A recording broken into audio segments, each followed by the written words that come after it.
Assalamualaikum warahmatullahi wabarakatuh. Innal hamdalillah nahmaduhu wa nasta'inuhu wa nastaghfiruh wa na'udzu billahi min shururi anfusina wa sayyiati a'malina. Man yahdihillahu fala mudilla lahu wa man yudlil fala hadiya lahu. أشهد أن لا إله إلا الله وحده لا شريك له وأشهد أن محمدا عبده ورسوله اللهم صل وسلم على رسول الله محمد صلى الله عليه وسلم وعلى آله وأصحابه ومن تبعهم بإحسان إلى يوم الدين أما بعد. Ma'asyiral muslimin wal muslimat wal aba wal ummahat rahimani Allah wa iyyakum ajma'in. Alhamdulillah, segala puji hanya milik Allah Subhanahu wa taala. Kita bersyukur kepadanya atas segala nikmat. Semoga Allah Subhanahu wa taala memberikan dan melimpahkan kepada kita semua karunia, taufiknya dan hidayahnya untuk kita dan keluarga kita, dan diperbaiki segala urusan kita, dimudahkan segala urusan kita di dunia, terlebih lagi di yaumil akhir. Wa nas'alullaha aidan, dan kita mohonkan pula kepada Allah Subhanahu wa taala agar kita diberikan ilmu yang bermanfaat. Nas'alullaha ilman nafi'a wa rizqan tayyiban wasi'a wa amalan mutaqabbala. Taqabbalallahu minna wa minkum salihal a'mal. Baik, kita akan lanjutkan pembahasan dari Panduan Keluarga Sakinah, dari sebuah buku yang disusun oleh Al-Ustadz Yazid Abdul Qadir Jawaz rahimahullahu ta'ala rahmatan wasi'ah. Dan pembahasan kita sudah sampai di bab yang ke-11, atau melanjutkan bab yang ke-11 tentang hak dan kewajiban antara suami istri. Hak dan kewajiban antara suami dan istri. Di bab yang ke-11 membahas tentang hak-hak suami yang wajib bagi para istri, di mana sebelumnya di bab yang ke-10 kita sudah membahas secara panjang lebar dengan beberapa kali pertemuan tentang hak-hak istri yang wajib ditunaikan oleh para suami. Nah, di bab yang ke-11 membahas poin-poin tentang hak-hak suami sebaliknya, karena masing-masing memiliki hak. Kata Nabi sallallahu alaihi wasallam, fa'ati kulla dzi haqqin haqqah. Maka hendaknya kamu menunaikan setiap pemilik hak, tunaikan haknya yang wajib bagi kita. Bukan wajib bagi orang lain, tapi yang wajib bagi kita. Ada hak-hak manusia yang wajib bagi kita.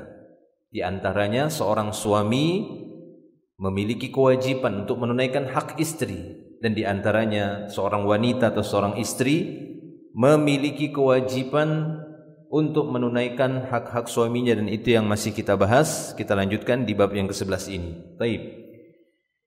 Di antara hak suami yang sudah kita bahas, yang pertama ataupun A, kewajiban istri untuk mentaati suami. Dengan catatan ketaatan yang dimaksud dalam perkara ma'ruf. Innama ta'ah fil ma'ruf. Ketaatan yang dimaksud di sini dalam perkara ma'ruf. Mana standar ma'ruf? Yaitu apa yang diturunkan oleh Allah Ta'ala dan yang dijelaskan oleh Nabi Muhammad sallallahu alaihi wasallam. Itulah dia ma'ruf. Baik itu yang sesuai dengan uruf karena didukung oleh dalil syar'i, adapun yang ditolak oleh syariat, dilarang oleh syariat, maka bukan lagi dikatakan ma'ruf. Ya, akan tetapi itu justru kebalikannya, yaitu munkar. Ya, itu sudah berubah menjadi munkar namanya. yakni perkara-perkara urf. Urf manusia itu banyak. Beda wilayah, beda tempat, ya, beda suku, beda negara, ada perbedaan urfnya, kebiasaan. Urf ini diukur oleh syariat. Ketika syariat membiarkannya, maka bisa dia menjadi perkara yang ma'ruf, bahkan menganjurkannya, maka lebih meningkat lagi level ma'rufnya. Tapi ketika syariat melarangnya, maka bukan lagi dikatakan ma'ruf, tapi dia sudah berubah menjadi munkar. Maka ketaatan seorang istri wajib bagi suaminya dalam perkara ma'ruf yang kita jelaskan tadi. Itu sudah kita bahas di poin A. Kemudian yang poin B juga sudah kita bahas, bahwa kewajiban istri terhadap suaminya yaitu memperbanyak rasa syukur, berterima kasih kepada suami, tidak kufur terhadap suami, kufur nikmat, termasuk kufur nikmat kepada Allah, yakni para wanita yang tidak bersyukur kepada suami, menuntut melebihi kemampuan yang Allah Ta'ala berikan kepada suaminya. Nah, ini berbahaya. Ya, ini justru menunjukkan kufurnya seorang istri, dan dosa kufur ini besar. Ya, dan malah petakannya itu terkadang Allah Ta'ala munculkan, tampakkan, atau efek negatif dari kufur terhadap suami, kufur nikmat ini, terkadang Allah Ta'ala tampakkan di dunia, ya, ataupun di dunia dan di akhirat.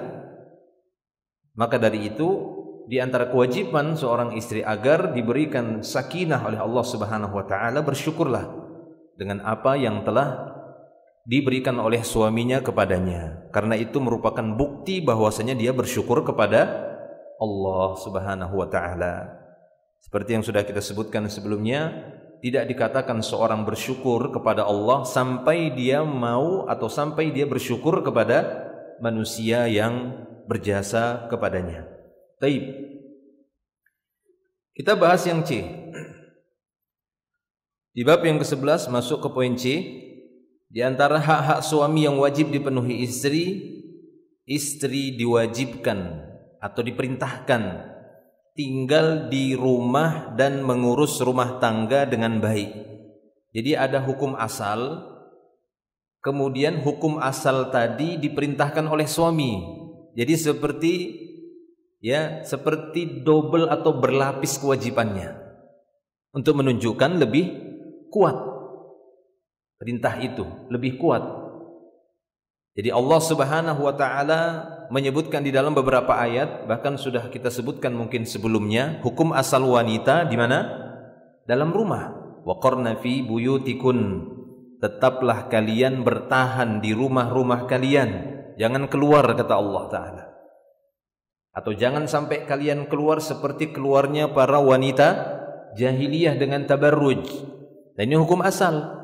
Hukum asal wanita itu di rumah.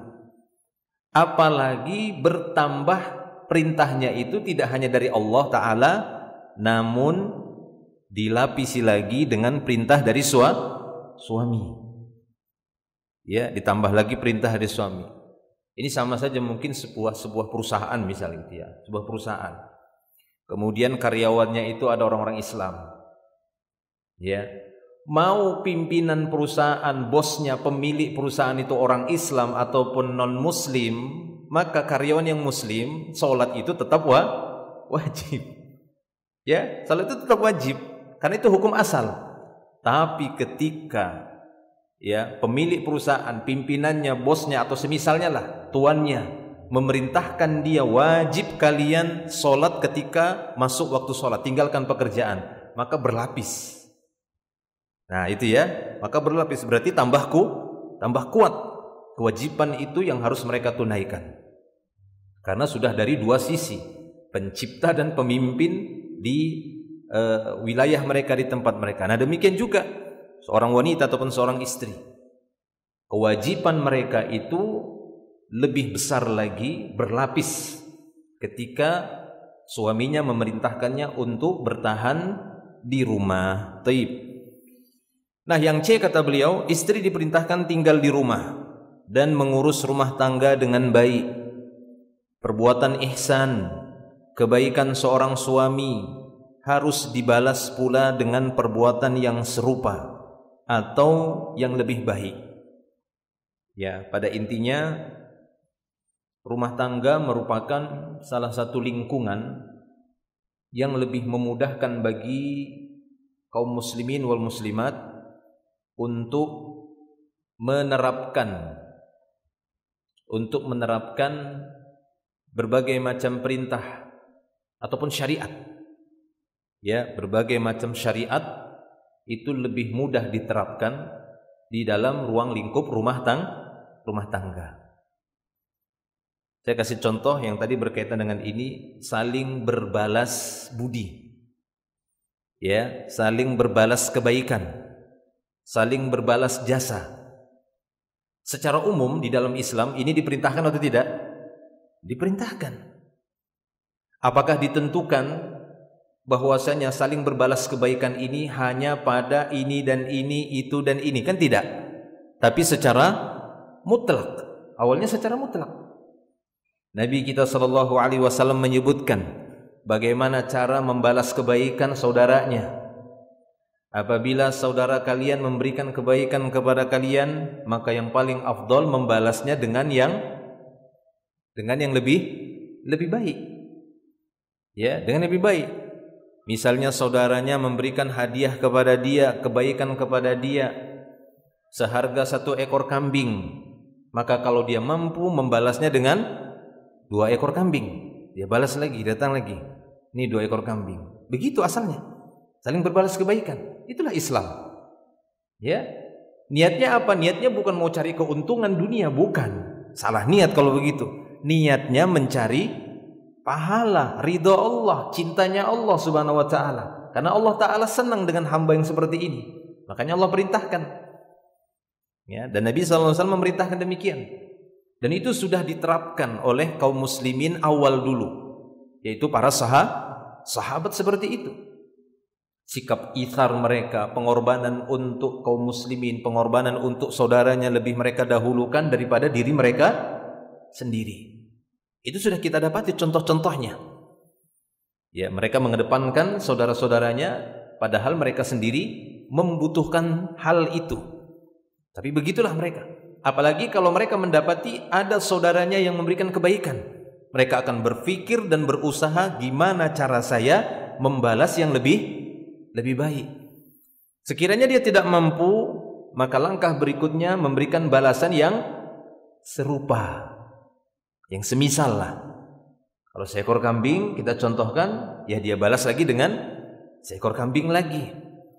Kalau dia tidak mampu, maka dia bisa membalasnya. Apa yang bisa dia balas? Ya, apa yang bisa dia balas? Apakah sama berupa bentuk barang ataupun benda? Silahkan.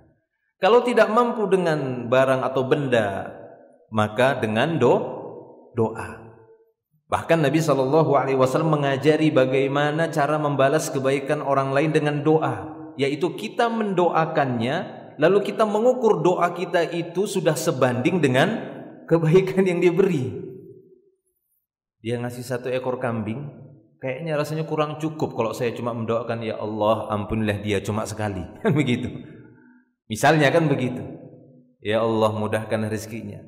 Mungkin kita katakan, ya Allah lipat gandakanlah pemberian dia yang 1 ekor kambing dengan berlipat-lipat ya Allah, dan seterusnya kita doakan. Nah, mendoakan kebaikan dan lebih baik dari pemberian saudaranya ini akan mengikis dengki. Sebenarnya seperti itu, terkikis itu dengki. Dengki itu kan penyakit Yahudi, ya kan? Penyakit orang-orang kafir. Dengki dengan orang lain, melihat orang lain lebih, kemudian dia hasad. Ya, hasadan min indi anfusihim, kata Allah Ta'ala. Hasad yang muncul dari diri mereka. Makanya kenapa kita diperintahkan untuk mendoakan kebaikan, supaya itu tadi mengobati penyakit-penyakit hati. Karena kalau seorang sudah mendoakan yang lebih baik dari yang diberikan kepada dirinya, ya pastinya orang tersebut tidak ada rasa dengki dengan saudaranya itu.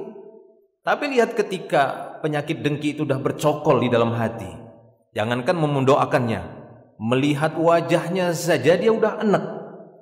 Lah ya kan begitu. Itulah dia kebencian, kedengkian yang mengakibatkan kebencian. Nah itu. Maka doakan. Kalau kita tidak bisa membalas kebaikan dia yang berupa harta tadi, doakan dia. Doakan usahanya. Ya, doakan kebaikan untuknya dan seterusnya. Baik. Dan ketika saudara kita yang berbuat baik kepada kita itu mendapatkan kesuksesan, apakah kita rugi? Ya, itu kan penyakit hati sebenarnya. Apakah kita rugi? Tidak ada ruginya. Karena itu hak Allah untuk membagi rizki kepada siapa yang Dia kehendaki. Apa mau kita protes? Berarti kita sama saja tidak menerima takdir, kufur nanti lagi, kena lagi. Ya, jadi tidak ada urusan kesuksesan seseorang, ini seseorang merugikan ya diri kita, itu tidak ada. Ya, taib ya. Nah, begitulah syaitan berupaya untuk membuat kekacauan di antara sesama kaum muslimin. Nah, maksud saya di sini tadi beliau menyebutkan agar saling berbalas kebaikan, berbuat ihsan. Hal-hal yang kita sebutkan tadi itu kan sebenarnya mutlak secara umum. Saya tadi katakan di awal bahwa lingkungan rumah tangga ini justru lebih memudahkan kita untuk menerapkan itu. Artinya di dalam rumah tangga antara suami istri, kebaikan yang diberikan antara keduanya ini kan bertubi-tubi bahasa saya. Bukan sekali sepekan. Tidak ada yang namanya hidup berumah tangga ya aslinya gitu ya. Tidak ada yang namanya hidup berumah tangga suami istri saling berbuat baik di antara keduanya sepekan sekali. Ada yang begitu? Ya, atau 2 pekan sekali, atau sebulan sekali? Enggak ada. Rata-rata suami istri saling berbuat baik itu tiap hari. Ya, tiap hari. Apakah si istri dengan menunaikan kewajibannya itu kan kebaikan? Dia menunaikan kewajiban terhadap suaminya, itu kebaikan. Begitu juga sang suami ketika dia hendak menunaikan kewajibannya untuk memenuhi hak istrinya, itu adalah kebaikan. Saling berbalas kebaikan dan itu tiap hari. Ya, itu tiap hari. Ketika masing-masing mengetahui bahwasanya pasangannya telah berbuat baik, lalu dia berpikir gimana saya membalas kebaikan pasangan saya. Nah, begitulah terciptanya lingkungan saling berbalas budi tadi yang diperintahkan oleh Nabi SAW. Saling mendoakan, suami mendoakan istri, istri juga mendoakan kebaikan suaminya. Begitu terus berhari-hari, bayangkan berhari-hari. Di mana hal tersebut saling berbalas kebaikan, kalau kita mutlakkan secara umum, paling manusia di luar rumah tangga lah begitu ya. Paling ya mungkin sepekan sekali, setahun sekali pas lebaran. Ya, tapi demikianlah kadang syaitan itu membuat manusia mengingat kebaikan orang lain yang itu dia lakukan hanya sekali saja mungkin, tapi dia upayakan ingat itu si fulan, ingat itu si fulan. Tujuannya apa? Merusak sebenarnya. Makanya ada disebut dengan syaitanu akhros, setan bisu, yaitu menggoda manusia supaya bisu pada waktu atau pada saat dia harusnya berbicara kebenaran. Kan begitu, godaan syaitan kan banyak sekali. Nah, di antaranya untuk merusak rumah tangga, syaitan itu berusaha agar dia mengingat kebaikan orang di luar rumah tangganya, padahal cuma sekali, bahkan gak pernah ketemu lagi, cuma sekali seumur hidup, tapi dia ingat sepanjang harinya. Ini sebenarnya tipuan syaitan. Sementara manusia yang dia lihat dengan kedua matanya tiap hari berbuat baik kepada dia, hilang kebaikannya, nggak terasa kebaikannya, bahkan diingkari kebaikannya. Bahaya. Ini sebenarnya kalau mau difikirkan, kalau mau diteliti, yang membuat kerusakan di dalam lingkungan rumah tangga. Padahal kebaikan di antara keduanya itu hampir tiap hari. Ya, si istri membuatkan ini, itu, ini. Si suami juga tiap hari keluar rumah, dia berpikir gimana supaya istrinya senang, supaya istrinya, anaknya bisa makan, supaya istrinya bisa mungkin ya membeli ini, membeli itu, dan seterusnya. Bisa terpenuhi kebutuhan-kebutuhannya. Nah, maka dari itu saya katakan tadi dalam rumah tangga apa yang disebutkan tadi secara umum justru itu yang lebih utama bisa diterapkan dalam rumah tangga. Contoh di dalam berbalas doa. Nabi SAW mengajarkan kita untuk berbalas doa ketika ada yang memberikan kebaikan, yaitu dengan ucapan jazakallahu khairan. Kadang kita dapat ya begitulah kekurangan manusia dan tipu daya syaitan terhadap teman, sahabat yang mungkin hanya memberikan sepotong kue, hanya segelas kopi misalnya, ya, atau ditraktir sekali, kemudian dia mengucapkan doa tadi jazakallahu khairan, khairul jaza, masya Allah baiknya kamu, tapi kalimat itu tidak pernah dia ucapkan dengan pasangannya. Ini kan tipuan syaitan, ya, ini kan tipuan syaitan. Padahal pasangan di rumahnya hampir tiap hari buat baik. Tiap hari buat baik. Istri tiap hari berbuat baik sama suaminya. Suami tiap hari keluar rumah berbuat baik untuk istrinya, berjuang untuk istrinya. Tapi ya demikian, syaitan berusaha untuk melupakannya, sehingga lupa. Terlebih lagi dari kalangan wanita, paling cepat melupakan kebaikan. Kita sudah bahas sebelumnya. 1 tahun seorang laki-laki berbuat baik kepada istrinya hanya gara-gara satu saja kesalahan yang dia temukan, lalu dia katakan kau belum pernah berbuat baik sedikit pun. Nah, kan begitu. Ya, itu diingatkan oleh Nabi SAW, itu kufur. Makanya agar kita semua tidak jatuh kepada kekufuran, kufur nikmat, maka ingat-ingat selalu setelah kita mengingat nikmat Allah, kita ingat siapa yang paling banyak berbuat baik kepada kita tiap hari. Kalau statusnya belum berkeluarga, ya pastinya adalah kedua orang tua. Tapi masalahnya anak-anak remaja atau yang belum menikah belum menyadari bahwasanya kedua orang tuanya itu ya banyak berbuat baik, makanya banyak anak tak bersyukur. Kan begitu. Kenapa? Karena tingkat kesadaran belum muncul. Mulai muncul itu kan ketika berumah tangga, baru dia sadar, beginilah orang tuaku dulu susah, kan gitu ya, terhadap aku, kan begitu. Taib ya. Nah ini kata beliau, perbuatan ihsan atau kebaikan seorang suami harus dibalas pula dengan perbuatan yang serupa atau yang lebih baik. Karena ini sekarang sedang membahas kewajiban istri. Ya. Jadi di antara kewajiban istri adalah membalas kebaikan suaminya. Karena suaminya harus berpikir bagaimana untuk mendapatkan nafkah, bagaimana untuk mendapatkan harta, membiayai kebutuhan istrinya, kebutuhan pokoknya, bahkan tidak hanya sebatas kebutuhan pokok, dia harus berpikir untuk memenuhi kebutuhan yang bukan pokok lagi, yang bukan primer, tapi sekunder, kan begitu. Bahkan terkadang sampai beruban dia untuk kebutuhan tersiernya. Ya kan? Untuk piknik setahun sekali misalnya.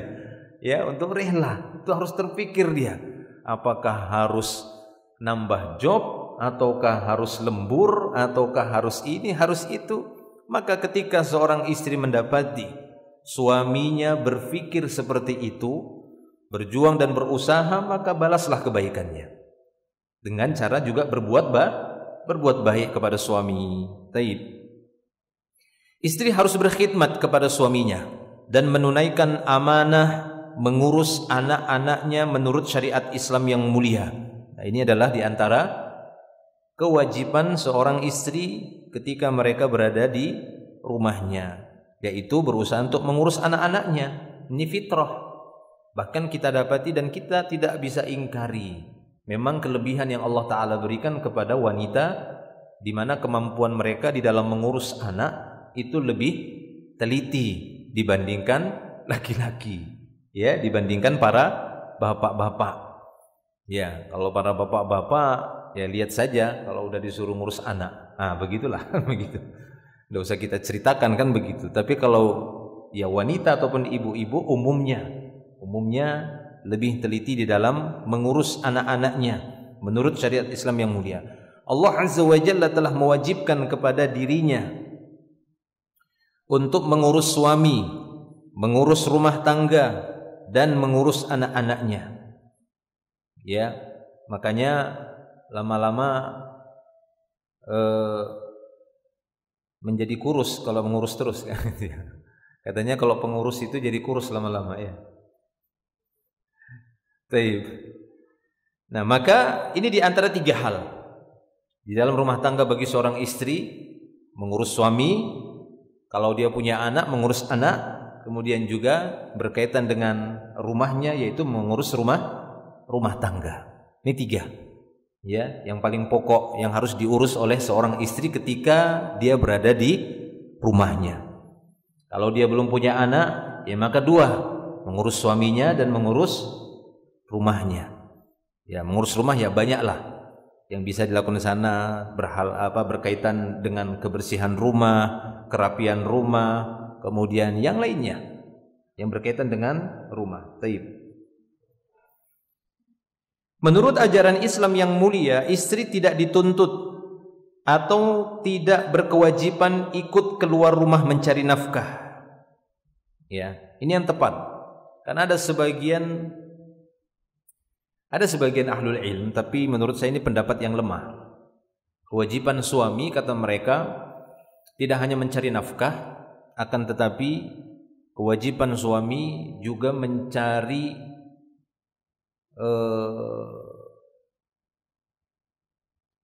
yang bertanggung jawab untuk kerapian rumah. Itu kewajiban untuk suami. Untuk kerapian rumah, untuk semuanya itu kewajiban suami. Ya. Adapun istri kewajibannya hanyalah mengurus suaminya, tapi bukan mengurus rumah tangga. Jadi semisal memberesin rumah itu kewajiban suami. Ya, bereskan rumah, cuci piring, cuci kain, cuci ini semuanya, kemudian bersih-bersih. Nah, ada sebagian ahlul ilm mengatakan ini kewajiban suami. Ya, bukan kewajiban istri. Kewajiban istri hanya mengurus suami dan anak. Ya, suami dan anak. Makanya seperti di Saudi ya, kalau saya tahu itu di negara Saudi itu menjadi dalam pembahasan ininya rumah tangga di sana itu, di antara kewajiban suami itu diwajibkan untuk mendatangkan pembantu. Nah, itu ya, datangkan pembantu untuk membantu keperluan istri. Ya. Namun ya demikian kata para ulama, itu tidak sama pada setiap negara karena berbeda nanti kondisi urf, itu terkadang hukum pun menjadi berbeda. Ya, beda dengan urfnya di Indonesia. Kalau di Indonesia justru yang seperti itu ataupun menggunakan pembantu itu tidak terlalu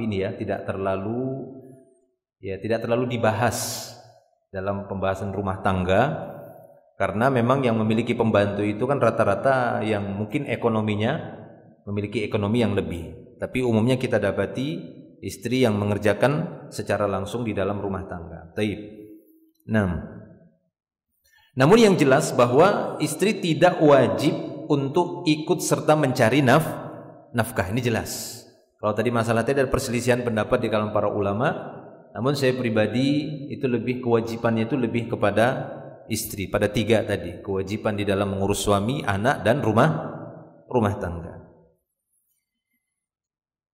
Taib. Maka menurut ajaran Islam yang mulia, ini istri tidak dituntut atau tidak berkewajiban ikut keluar rumah mencari nafkah, akan tetapi dia justru diperintahkan tinggal di rumah guna menunaikan kewajiban-kewajiban yang telah dibebankan kepadanya. Allah Azza wa Jalla berfirman, "Waqarna fi buyutikun wa la tabarrajna tabarrujal jahiliyatil ula." Wa aqimnas salata wa atinaz zakata wa ati'na Allah wa rasulah innama yuridu Allah liyudhhiba 'ankumur rijza ahlal bait wa yutahhirakum tathhira. Kata Allah Subhanahu wa taala, wahai para wanita ataupun istri-istri Nabi, hendaknya kalian tetap berada di rumah. Janganlah kalian berhias dan bertingkah laku seperti wanita-wanita jahiliyah dahulu ketika keluar rumah. Dan laksanakanlah solat, tunaikanlah zakat, taatilah Allah dan Rasulnya. Sesungguhnya Allah bermaksud menghilangkan dosa dari kalian wahai ahlul bait, dan membersihkan kalian sebersih-bersihnya. Baik. Nah, ini berlaku juga untuk seluruh wanita muslimah, tidak hanya untuk istri-istri Nabi sallallahu alaihi wasallam sebagai ahlu bait Nabi sallallahu alaihi wasallam. Nah, demikian juga Rasulullah sallallahu alaihi wasallam bersabda, "Al-mar'atu 'auratun," bahwa wanita itu seperti aurat. Bagaimana aurat? Aurat sesuatu yang ditutupi. Dikatakan dia aurat karena dia ditutupi. Ya, aurat itu kan ada dua, aurat yang zahiriyah, aurat yang batiniyah. Aurat yang zahiriyah yaitu apa yang ada di anggota tubuh manusia, itu ada bagian tubuhnya yang jadi aurat, yaitu wajib untuk ditutup. Satrul aurah, ya, harus ditutupin agar dia tidak terlihat oleh pandangan manusia. Itu tujuan penyebutan aurat itu, untuk ditutupin agar tidak terlihat oleh pandangan manusia. Nah, ada beberapa bagian tubuh yang itu menjadi aurat. Ada makna aurat itu secara batiniah, yaitu makna aurat secara batiniah itu dosa, ya, dosa-dosa. Maka tidak boleh seorang yang berbuat dosa menampakkan, membeberkan, menceritakan dosa. Boleh nggak menceritakan dosa? Nggak boleh. Karena perintah ketika seorang berbuat dosa, dia diperintahkan untuk menghapusnya, menggugurkannya dengan beristighfar ataupun bertaubat, bukan menceritakannya. Makanya Nabi SAW mengatakan, "Kullu ummati mu'afa illal mujahirin." Setiap umatku berpotensi dimaafkan kecuali mujahir. Siapa ini mujahir? Yakni orang-orang yang berbuat dosa, Allah Ta'ala tidak menampakkannya, enggak dilihat orang, tapi justru dia yang membukanya sendiri, merobek sendiri, ya, penutup auratnya tadi, dosanya tadi, dia ceritakan sendiri.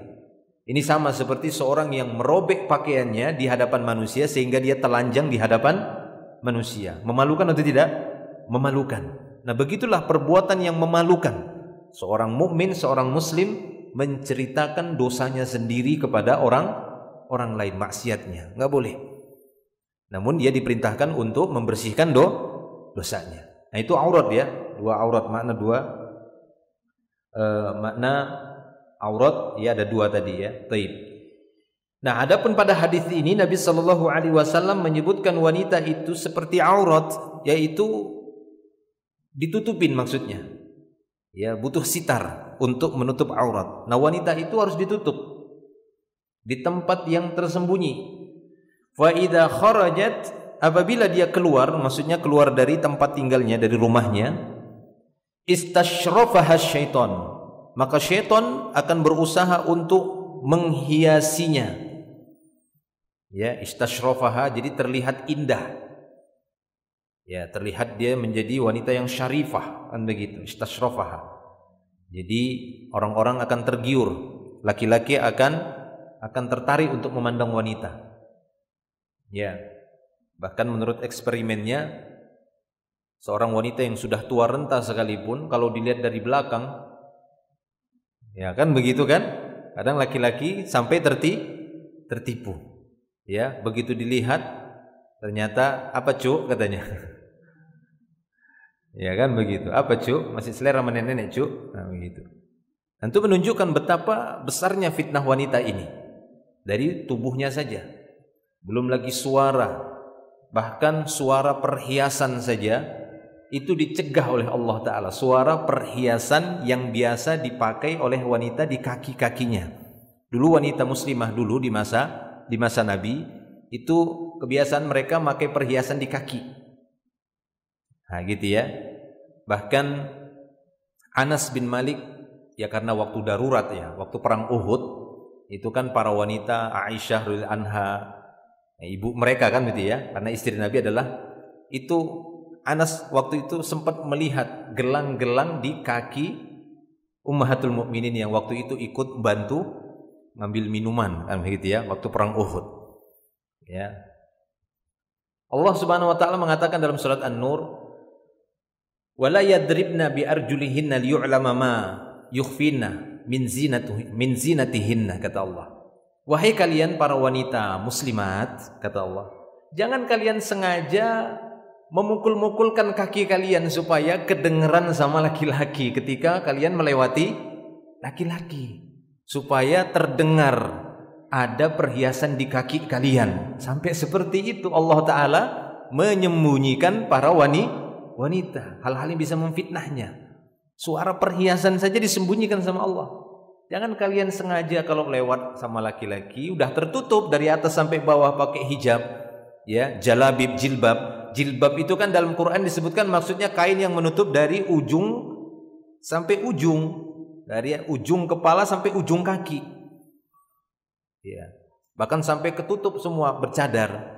Makanya Nabi melarang para wanita waktu itu yang ikut umroh bersama Nabi, dilarang untuk menggunakan cadar ketika ihram, karena saking rata-rata wanita dulu pakai cadar, rata-rata. Kalaupun ada paling ya hitungan jari. Memang ada riwayatnya beberapa wanita didapati dialog bersama Nabi enggak menggunakan cadar, tapi penyebutan karena waktu ikut umrah bersama Nabi, haji wada bersama Nabi itu kan jumlah kaum muslimin dan muslimat sangat banyak. Karena sudah ada tanda-tanda dekatnya ajal Nabi. Mereka pengen haji bersama Nabi, haji wada. Kata Nabi, la tantaqibul mar'atul muhrimah. Jangan pakai niqab, jangan pakai cadarnya wanita yang sedang ihram. Ini menunjukkan betapa banyaknya wanita di waktu itu yang pakai cadar. Sehingga Nabi menyuruhnya untuk membuka ketika ihram. Nah itu. Ya, jadi mereka tuh memakai jilbab itu maksudnya jilbab dalam Al-Qur'an itu yudnina 'alaihinna min jalabibihinna. Jalabib itu jamak dari jilbab. Julurkanlah jilbab kalian wahai para wanita muslimat, kata Allah. Maka mereka menjulurkan dari kepala sampai kaki, satu kain panjang. Ya, menjulur. Nanti ada baju kurungnya lagi, baru biasanya ada kayak jubah besar menutup sampai kepala sampai sini. Nah, begitu.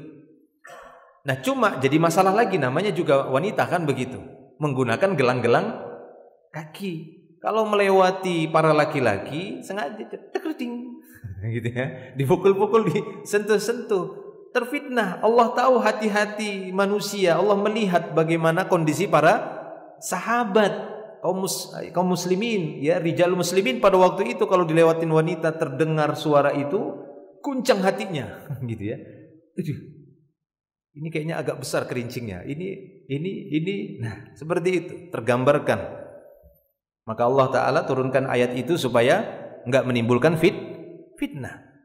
Nah, makanya Nabi SAW mengatakan al-mar'atu aurah. Wanita itu memang aurat. Artinya harus ditutupin. Ya, bukan dipamerkan. Kalau sekarang kan zaman fitnah ini ya, Masya Allah ya. Justru wanita itu dijadikan sebagai iklan pelaris, iya kan? Iya, wanita itu saya perhatikan itu jadi iklan itu rata-rata banyaknya wanita, jarang laki-laki. Kurang laris kayaknya kalau iklannya laki-laki. Wanita itu jadi kan dijual untuk melariskan dagangan. Nauzubillah. Baik ya. Nah, dan kita dalam prinsip Islam kan bukan keuntungan sebesar-besarnya yang diinginkan, tapi keberkahan dari rezeki Allah. Itu yang kita inginkan. Ya, bukan sebesar-besarnya keuntungan, tapi keberkahan dari keuntungan itu. Itulah yang membuat ketenangan. Taib. Jadi ini kata Nabi sallallahu alaihi wasallam, ya, fa idza kharajat istashrafaha asyaiton. Kalau wanita itu keluar, maka syaitan itu akan menghiasinya. Pokoknya dihiasin. Sehingga seorang laki-laki itu akan terus menahan kepalanya agar tidak menoleh ke sana. Ya. Karena seakan-akan kayak ada sesuatu yang supaya ayo noleh ke sana, noleh ke sana. Memang seperti itu. Ya, syaitan itu. Ini kabar dari Nabi kita sallallahu alaihi wasallam bagaimana wanita itu kalau udah keluar rumah itu akan terlihat indah. Walaupun itu udah ditutupin. Ya, karena di masa Nabi itu hampir rata-rata semua menutup, para wanita itu menutup seluruh tubuhnya, bahkan bercadar. Tapi tetap saja membuat fitnah. Ya, apalagi sekarang. Ya, apalagi sekarang. Jangan kita sampai mengatakan, saya kalau melihat wanita nggak ada masalah apa-apa kok, gitu ya. Ya, bukan nggak ada masalah apa-apa, masalahnya udah tebal kan begitu. Jadi nggak peka lagi sensornya. Sama aja seperti seorang yang tiap hari pekerjaannya di satu tempat yang aromanya itu terus, ya kan? Ketika dia mencium aroma itu di satu tempat, itu udah biasa sama dia, nggak terasa lagi. Ya kan begitu. Dia nggak terasa lagi karena udah biasa. Begitulah tebalnya dosa. Dosa itu kalau udah tebal, maka kemaksiatan itu nggak terasa bagi dia itu maksiat. Nah itu biasa aja. Nah itu dia. Taib. Oleh karena itu kata beliau, yang wajib diingat oleh suami dan istri adalah bahwa wanita adalah fitnah. Ya. Tidak hanya orang-orang orang-orang yang awam, bahkan mungkin bisa saja dari kalangan ahlul ilmi yang dikenal mungkin keilmuannya itu bisa terfitnah dengan wanita. Maka banyak-banyaklah berdoa kepada Allah Subhanahu wa taala agar kita dilindungi khususnya kaum laki-laki dari fitnah wanita. Taib. Keluarnya wanita dari rumahnya adalah fitnah, apalagi kalau wanita bekerja dan bercampur laki-laki dan wanita. Ini akan menimbulkan fitnah besar. Ya, saya juga pernah kerja di perusahaan-perusahaan umum ya. Ya, saya pernah 6 tahun kerja di perusahaan kayu ekspor. Ya, seingat saya pernah kerja di 3 perusahaan lah. Perusahaan Mitsubishi saya pernah, tapi paling lama itu perusahaan ekspor kayu, itu 6 tahun. Pernah juga di tempat pencetakan roda gigi. Untuk buat roda gigi itu saya pernah ya. Ada dapur besar itu untuk melelehkan, yaitu ya dapur untuk masak besi untuk roda gigi. Nah, kalau diperhatikan dari bahaya ikhtilat dalam dunia pekerjaan seperti ini, ya, kemudian munculnya celah-celah syaitan untuk bahasa kita itu apa? Berselingkuh. Ya kan? Selingkuh. Ya ini karena kalau saya perhatikan itu bahasa, itu pertama itu bahasa. Bahasa yang saking akrabnya tiap hari sehingga lama-kelamaan buat janji. Nah, itu kan begitu kan? Buat janjian. Ini bahaya fitnah-fitnah seperti lingkungan seperti ini. Panggilan-panggilan yang harusnya itu antara suami istri, tapi itu dilontarkan atau diberikan untuk sesama pekerja antara laki-laki dan perempuan. Ya, walaupun itu canda berlebihan. Ya, akibatnya apa ya? Lama-lama janjian. Lama-lama ya udah selingkuh. Nah, itu ya. Tapi ini fitnah-fitnah yang terjadi dari dunia pekerjaan yang di situ bercampur baur. Kalau tidak kuat keimanan, ya maka bisa jatuh tergelincir dengan fitnah wanita. Dengan bermacam ragam kejadian, ya, bermacam ragam kejadian. Waliyadzubillah. Taib. Rasulullah sallallahu alaihi wasallam bersabda, "Ma taraktu ba'di fitnah adarra 'ala ar-rijali minan nisa." Ini Nabi kita sallallahu alaihi wasallam sudah mengatakan demikian. Aku tidak tinggalkan sebuah fitnah sepeninggalku setelah wafatku yang lebih berbahaya daripada fitnah wanita. Ya. Jadi Nabi Shallallahu Alaihi Wasallam memang mengikrarkan betapa besarnya fitnah wanita dalam kehidupan manusia ini. Betapa besarnya fitnah wanita ini. Nah, maka kaum laki-laki apabila mereka tidak berusaha untuk menguatkan diri, ya, memperbanyak meminta perlindungan kepada Allah Subhanahu wa taala, maka bisa terkena fitnah ini, fitnah wanita. Apakah itu fitnah wanita dalam artian terhadap istrinya sendiri, ya, ataukah itu wanita yang dimaksud ya wanita yang lainnya yang bukan istrinya atau bukan keluarganya. Intinya wanita secara umum. Taib ya. Pertama kali fitnah Bani Israel itu dengan sebab wanita. Kata Nabi sallallahu alaihi wasallam, "Innad dunya hulwatun hadiratun." Dunia ini manis dan hijau ranau. Khadirah, akhdar, hijau ranau. Kita kalau lihat hijau-hijau kebun yang lebat, bagaimana? Takjub atau tidak? Takjub. Indahnya kan begitu. Nah, dunia itu seperti itu kan. Dunia itu khulwatun hadiratun. Wa innallaha mustakhlifukum fiha. Dan Allah Subhanahu wa taala telah memberikan kekuasaan kepada kalian untuk mengelola dunia ini. Mustakhlif, yakni khalifah, maknanya adalah mampu mengelola dunia. Dan sampai hari ini, sampai detik ini kita dapati manusia mampu mengelola dunia. Dijadikan harta, dijadikan kekayaan semuanya. Sampai barang bekas saja bisa dijadikan harta kekayaan. Ya, bisa dijadikan usaha. Mau dari tumbuh-tumbuhannya, bebatuannya, tanahnya, apa yang dikandung di dalam bumi, apa yang tumbuh di atasnya, apa yang keluar darinya, air dan yang lainnya. Ya, banyak. Jadi harta kekayaan manusia, dan manusia Allah Ta'ala berikan kemampuan untuk mengelola dunia. Fayanzuru kaifa ta'malun. Lalu kata Nabi SAW, maka hendaknya seorang itu memperhatikan. Fayanzuru kaifa ta'malun. Allah Subhanahu wa taala memperhatikan pekerjaan kalian. Apa yang kalian perbuat itu diperhatiin sama Allah. Jadi jangan kira perbuatan kita, apa yang kita kerjakan itu enggak dilihat oleh Allah, enggak diperhatikan. Maka Nabi mengatakan fayanzuru kaifa ta'malun. Allah memperhatikan, melihat bagaimana kalian beramal. Dilihatin sama Allah Subhanahu wa taala. Fattaqud dunya, maka kata Nabi, maka hati-hatilah kalian dengan fitnah dunia. Ketika kalian mencari dunia sesuai kebutuhan saja, jangan betul-betul terfitnah dengan dunia. Ya, jangan sampai terfitnah dengan dunia.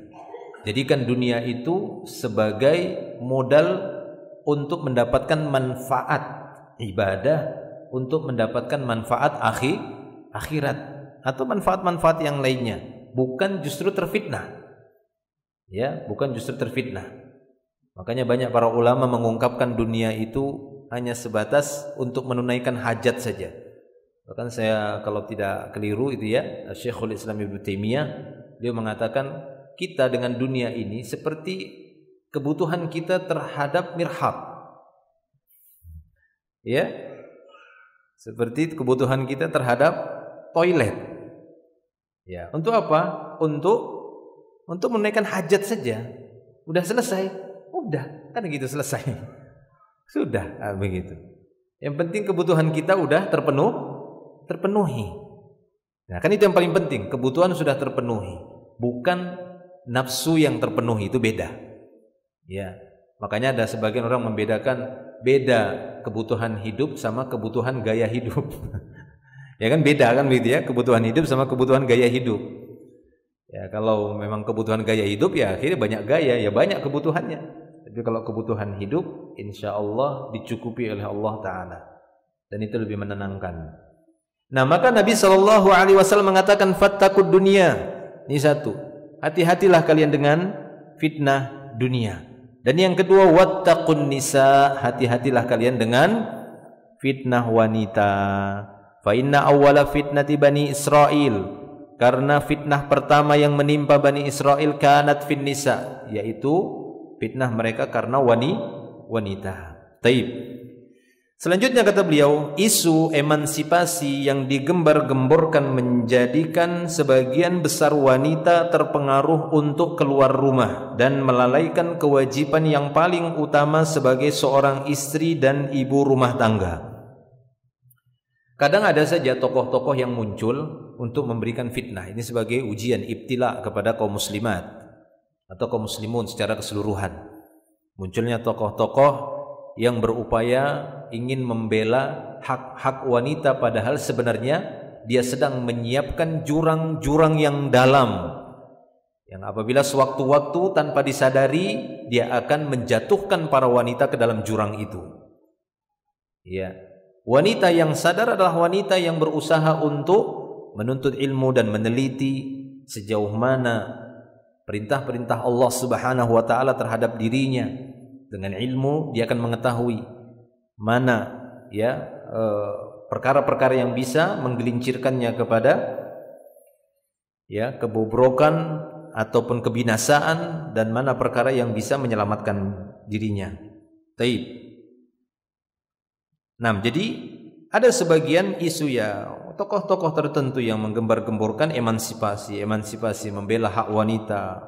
Ya, hak wanita itu tempatnya bukan di rumah saja, atau dengan bahasa-bahasa yang memang membuat banyak para wanita akhirnya terpicu kemarahannya, sehingga memunculkan kecemburuan dengan laki-laki. Masa laki-laki saja yang bisa kerja? Masa laki-laki saja yang bisa begini, bisa begitu? Kalau begitu kami juga pengen sama. Nah, mulai muncul keerorannya kan begitu kan? Mulai muncul ya, menginginkan kesamaan antara laki-laki dan wanita. Padahal kalau kita melihat di dalam Islam sebenarnya sudah selesai.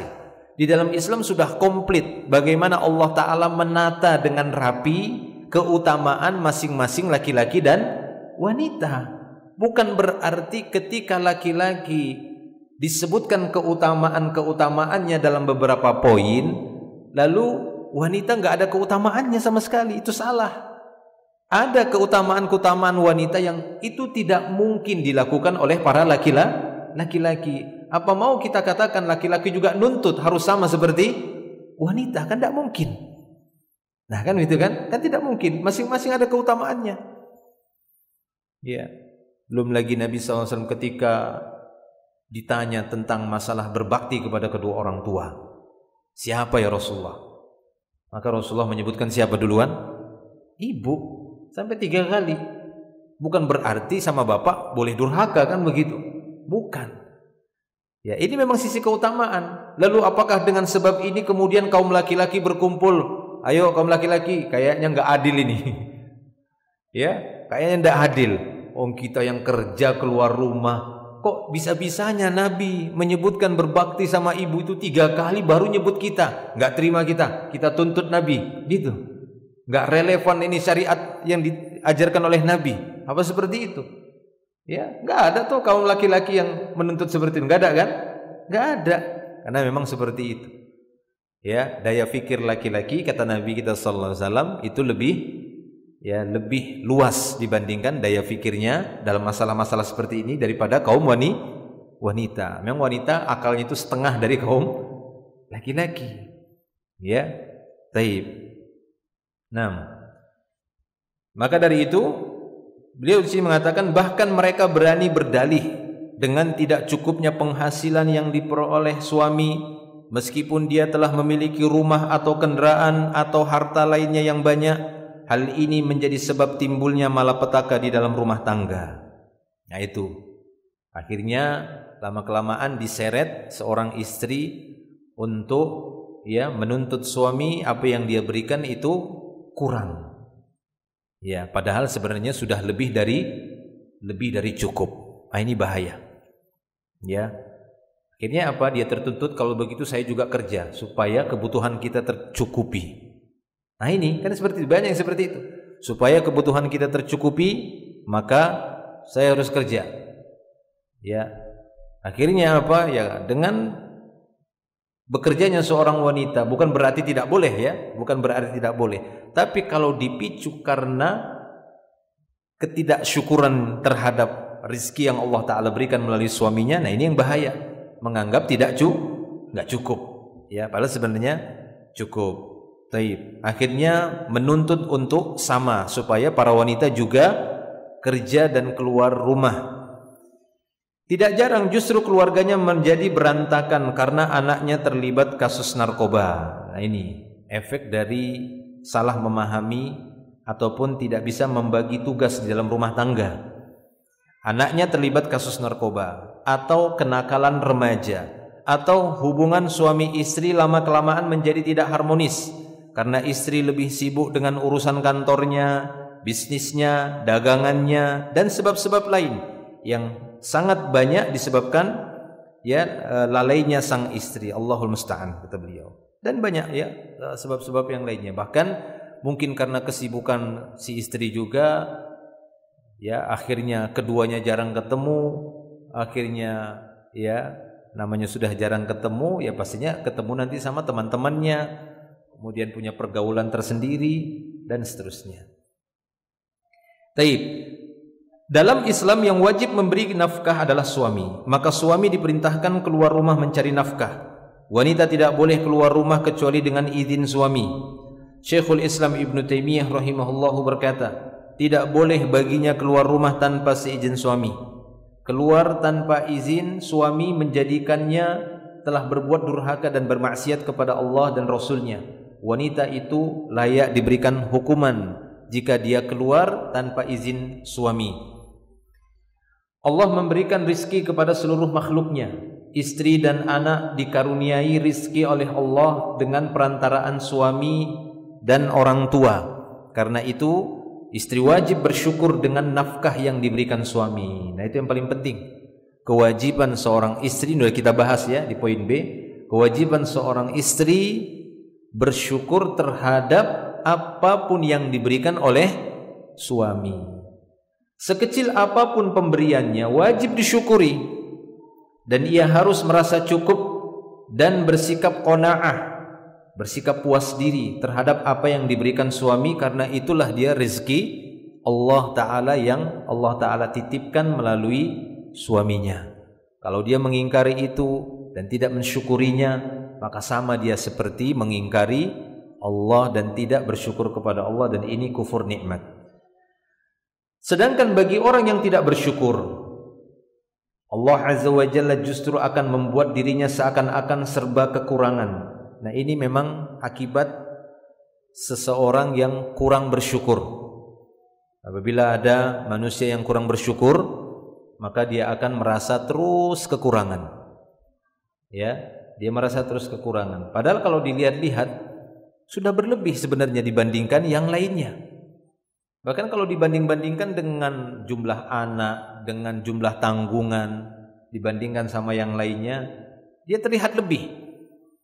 Ya, dia terlihat lebih.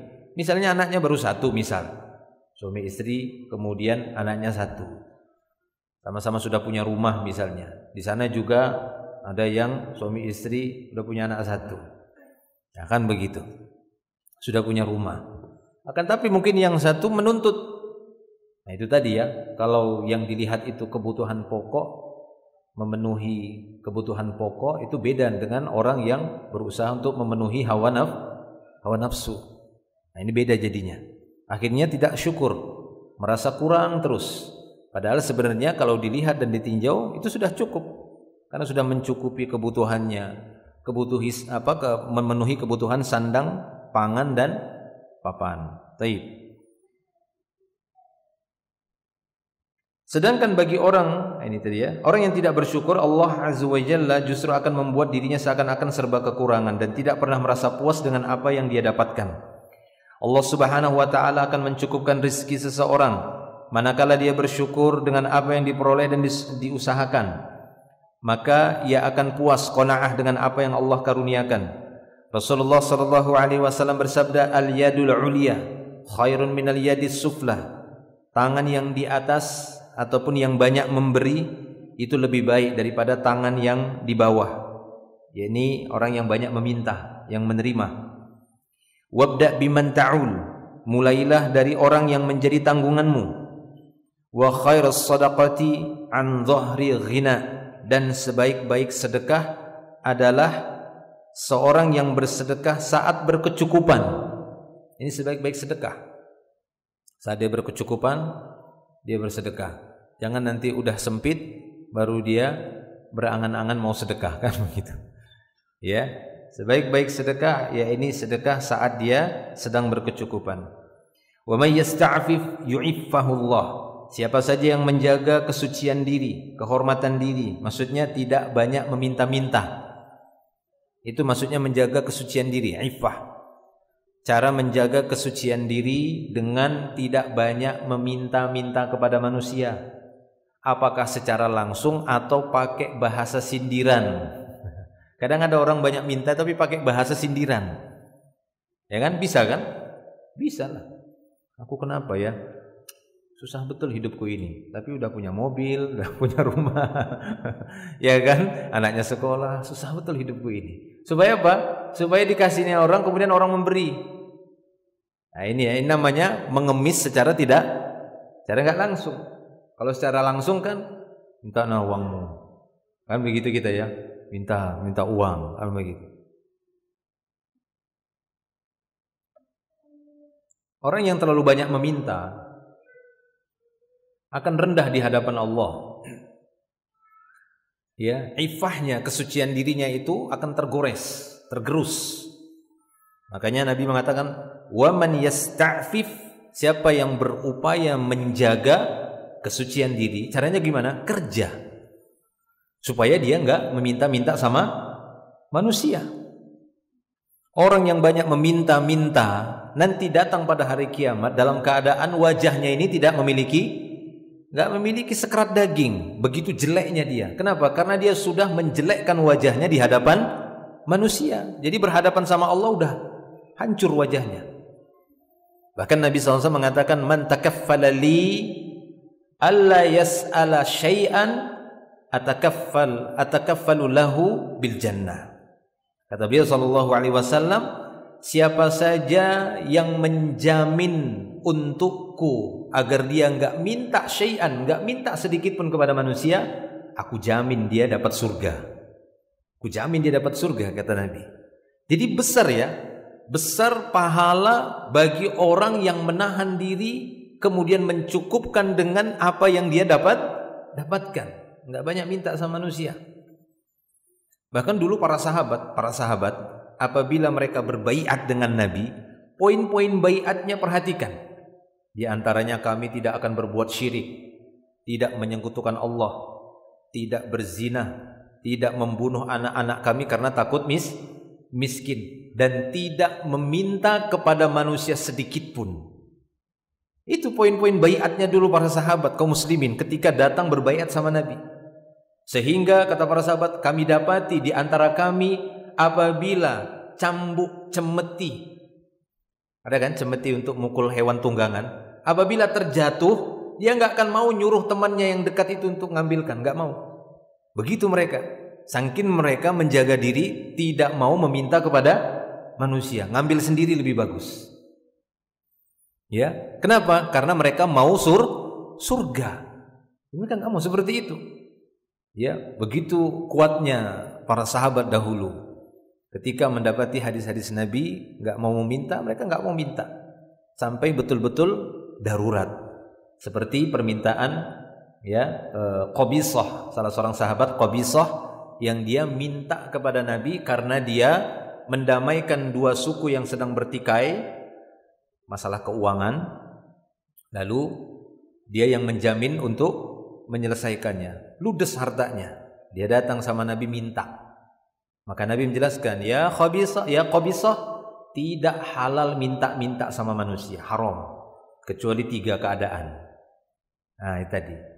Itu keadaan Qabisah, seorang yang menanggung ya harta orang lain, menanggung hutang orang lain, akhirnya dia pun ludes hartanya. Boleh dia minta-minta.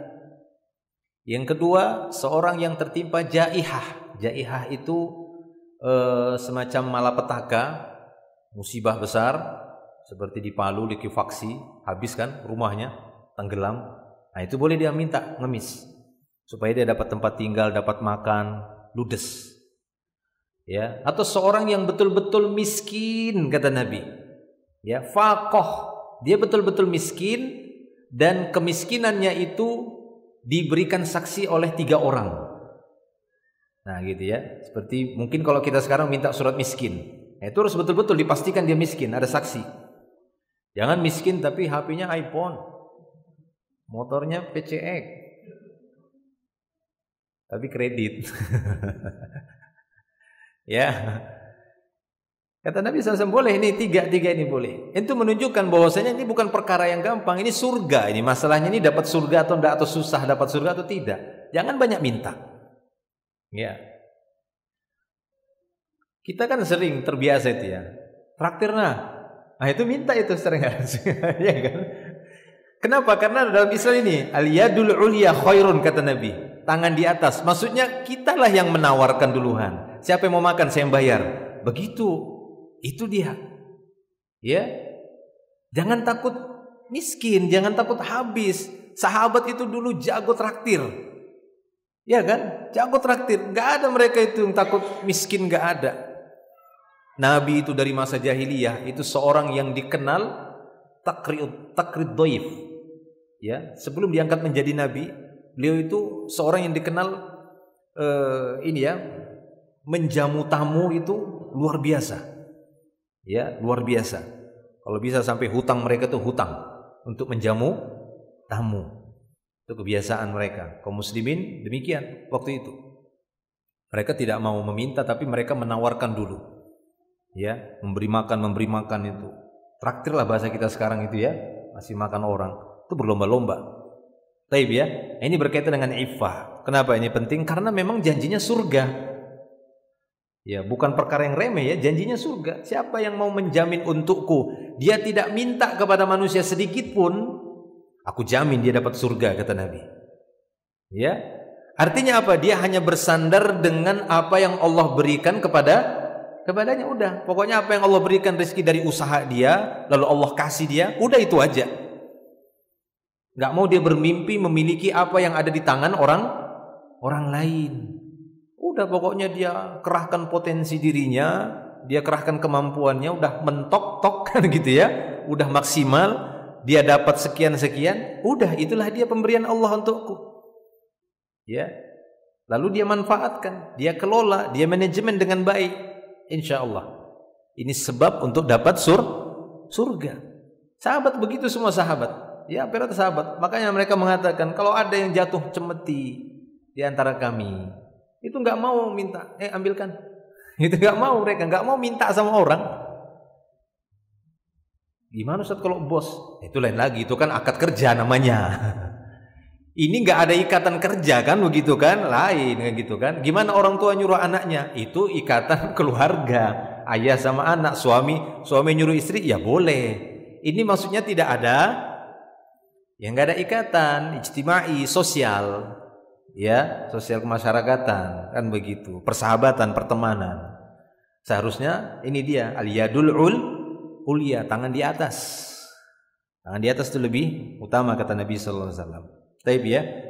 Wa may yastaghni yughnihillah. Siapa saja yang merasa cukup, Allah akan berikan kecukupan untuk dia.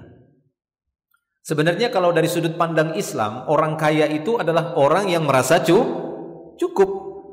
Kalau orang yang merasa kurang, itu orang miskin terus namanya. Seumur hidup sampai mati di dalam kuburnya dia miskin terus. Padahal hartanya melimpah. Lebih dari kebutuhan pokok. Kenapa? Karena dia merasa miskin terus. Gak pernah merasa cukup dengan pemberian Allah Subhanahu wa ta'ala. Taib. Rasulullah sallallahu alaihi wasallam memuji orang yang qanaah. Orang yang merasa puas dengan pemberian Allah. Rasulullah sallallahu alaihi wasallam bersabda, "Qad aflaha man aslam." Sungguh beruntung orang yang masuk Islam. Kenapa beruntung? Wa ruziqa kafafan. Dia diberikan rezeki yang kafaf. Rezeki yang cukup. Sejauh yang saya tahu sepakat para ulama ya bahwa rezeki yang paling afdol yang Allah berikan kepada hambanya adalah rezeki yang kafaf, rezeki yang cukup. Kafaf itu enggak berlebihan dan tidak juga kekurangan. Ini paling afdol. Berlebihan, ya ini orang-orang yang berlebihan, yang kita secara urf manusia namanya kaya, tapi bukan dari sudut pandang Islam gitu ya. Karena kalau dari sudut pandang Islam kaya ada dari sisi yang lain, ya kalau itu dalam pembahasan zakat, nah itu dia dikatakan kaya karena nominal saja harta. Nah itu. Ya. Jadi rezeki yang paling afdal yang Allah Ta'ala berikan kepada hambanya itu rezeki yang kafaf. Kebutuhannya tercukupi, tapi tidak banyak lebihnya. Nah, begitu ya. Kan ada orang kebutuhannya udah tercukupi, tapi lebihnya banyak. Bahkan bisa mencukupi 2, 3, 4 keluarga.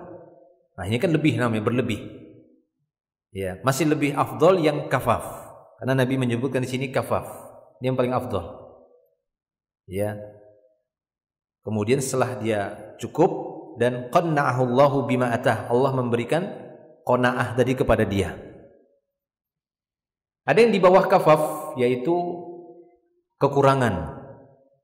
Jadi ketika dia memenuhi kebutuhan pokok masih kurang, dia masih kekurangan.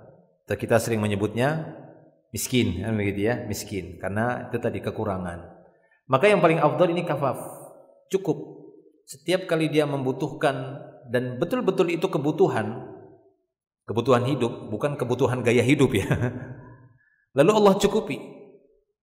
Ya, dan tidak banyak lebih dari harta dia. Cukup, betul cukup dia. Ini paling afdal sebenarnya. Ya, butuh HP ada. Ya kan? Pas butuh motor ada, begitu. Kasih sama Allah Ta'ala. Butuh mobil ada lagi. Nah, itu cukup ya. Artinya untuk kebutuhannya saja. Butuh makan ada makanan itu terus. Enggak harus, maksudnya itu enggak harus dari rumahnya, kadang ya dari siapalah. Allah Ta'ala mampu untuk menjadikan jalur rizki kepada seseorang itu tidak harus dengan keringatnya. Bisa, yang penting jalurnya jalur halal. Ya kan? Coba perhatikan, dan itu memang udah dilegalkan di dalam Islam maksudnya. Ya, artinya yang kita konsumsi itu memang sebaik-baiknya dari hasil kerja kita, kan begitu, dari hasil keringat. Tapi Allah Ta'ala mampu mendatangkan rizki kepada hamba-hambanya tanpa dia sangka-sangka, karena yang dia duga itu adalah dari hasil kerja. Tapi Allah mampu dari arah yang memang nggak pernah dia duga. Ternyata tiba-tiba dari tetangga, kan begitu kan? Ternyata tiba-tiba dari temannya yang mungkin lagi banyak rezeki, kemudian ingin bagi-bagi makanan, tiba-tiba ngetok rumah, kan begitu kan? Pas hari itu lagi mikir-mikir, ini mau masak apa kita ya? Masak apa? Mikirnya sampai berjam-jam, ya kan? Dah masak-masak, mikir terus. Tiba-tiba dia ngetok rumah, dikasih berbungkus-bungkus, kan gitu kan? Apa ini? Adalah pokoknya makan aja, rasa syukurlah, tasyakuran kah apa, kan begitu. Wah, nggak jadi masak kan? Bisa untuk satu hari. Kan mampu Allah Ta'ala datangkan rezeki kepada hamba-hambanya, dia nggak pernah nyangka. Ya, mampu seperti itu Allah Ta'ala. Jadi jangan dikira itu, kadang kalau orang itu berpikirnya sempit ya, manusia berpikir sempit.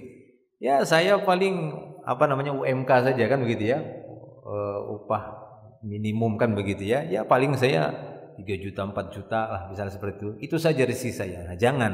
Itu sudah berburuk sangka terhadap Robnya.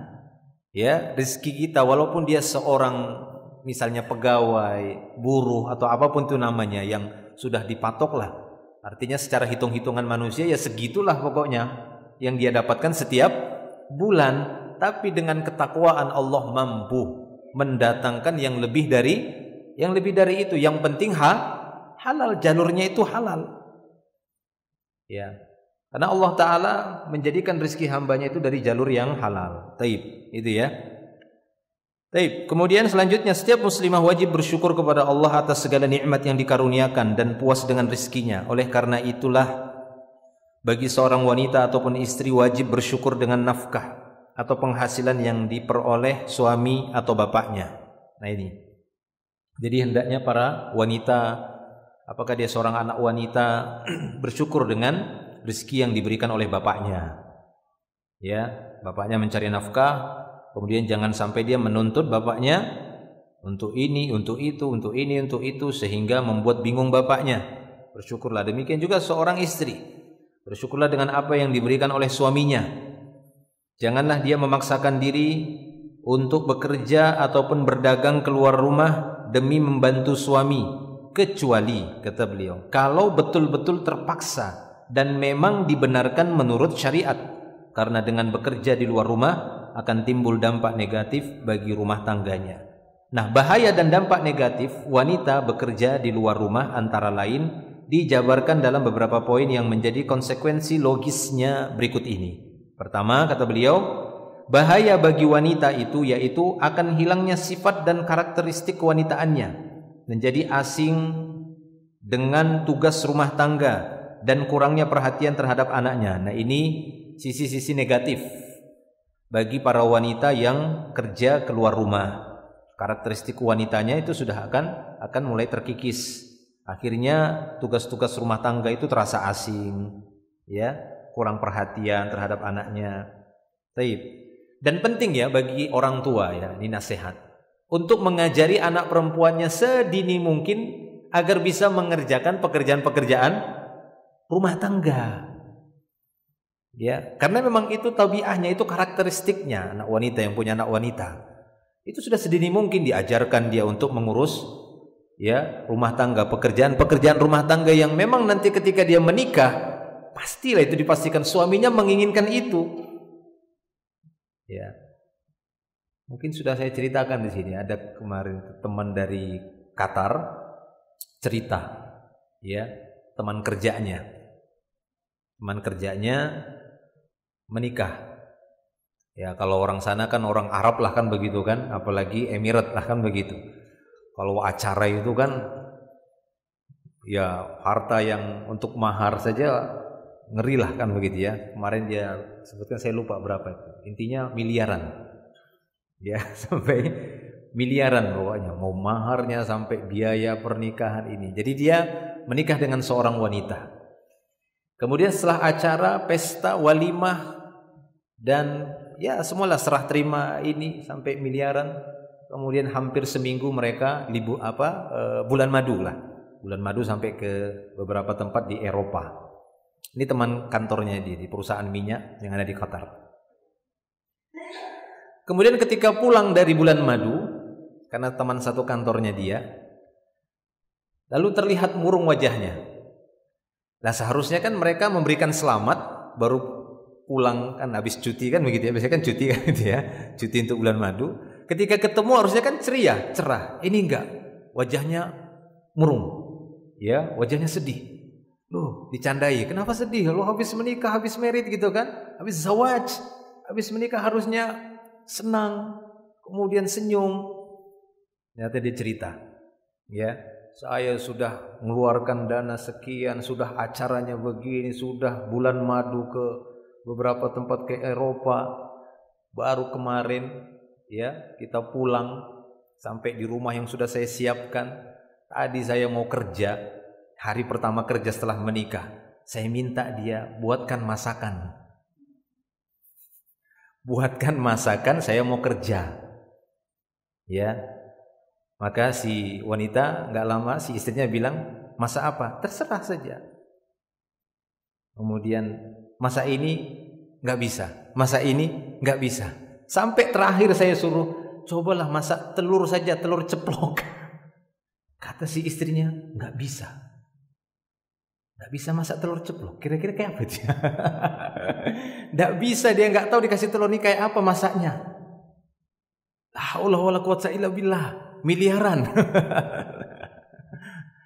Ya, makanya teman saya yang cerita ini, semenjak kejadian ini saya ajarin anak saya itu untuk mengerjakan bisa masak ini, ngerjakan urusan rumah tangga. Saya nggak mau nanti dia ketemu dengan suaminya, akhirnya suaminya nggak mendapatkan manfaat dari anak saya.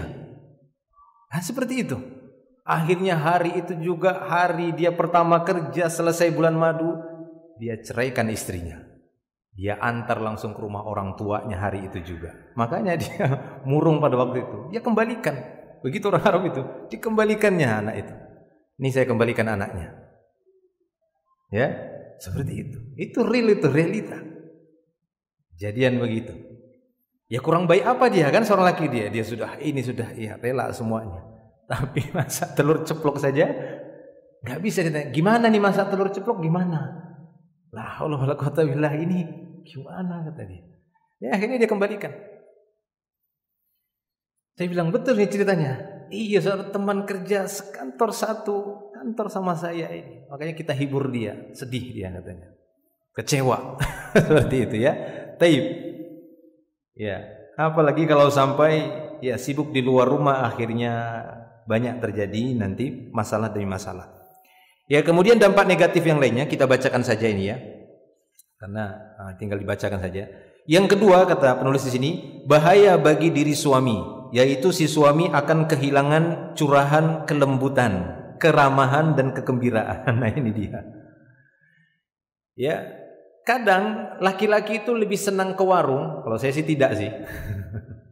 Karena ketika dia minta makanan, ya pesan makanan, dilayani dengan ramah, dilayani dengan baik, dengan ramah, ya dengan pelayanan lah.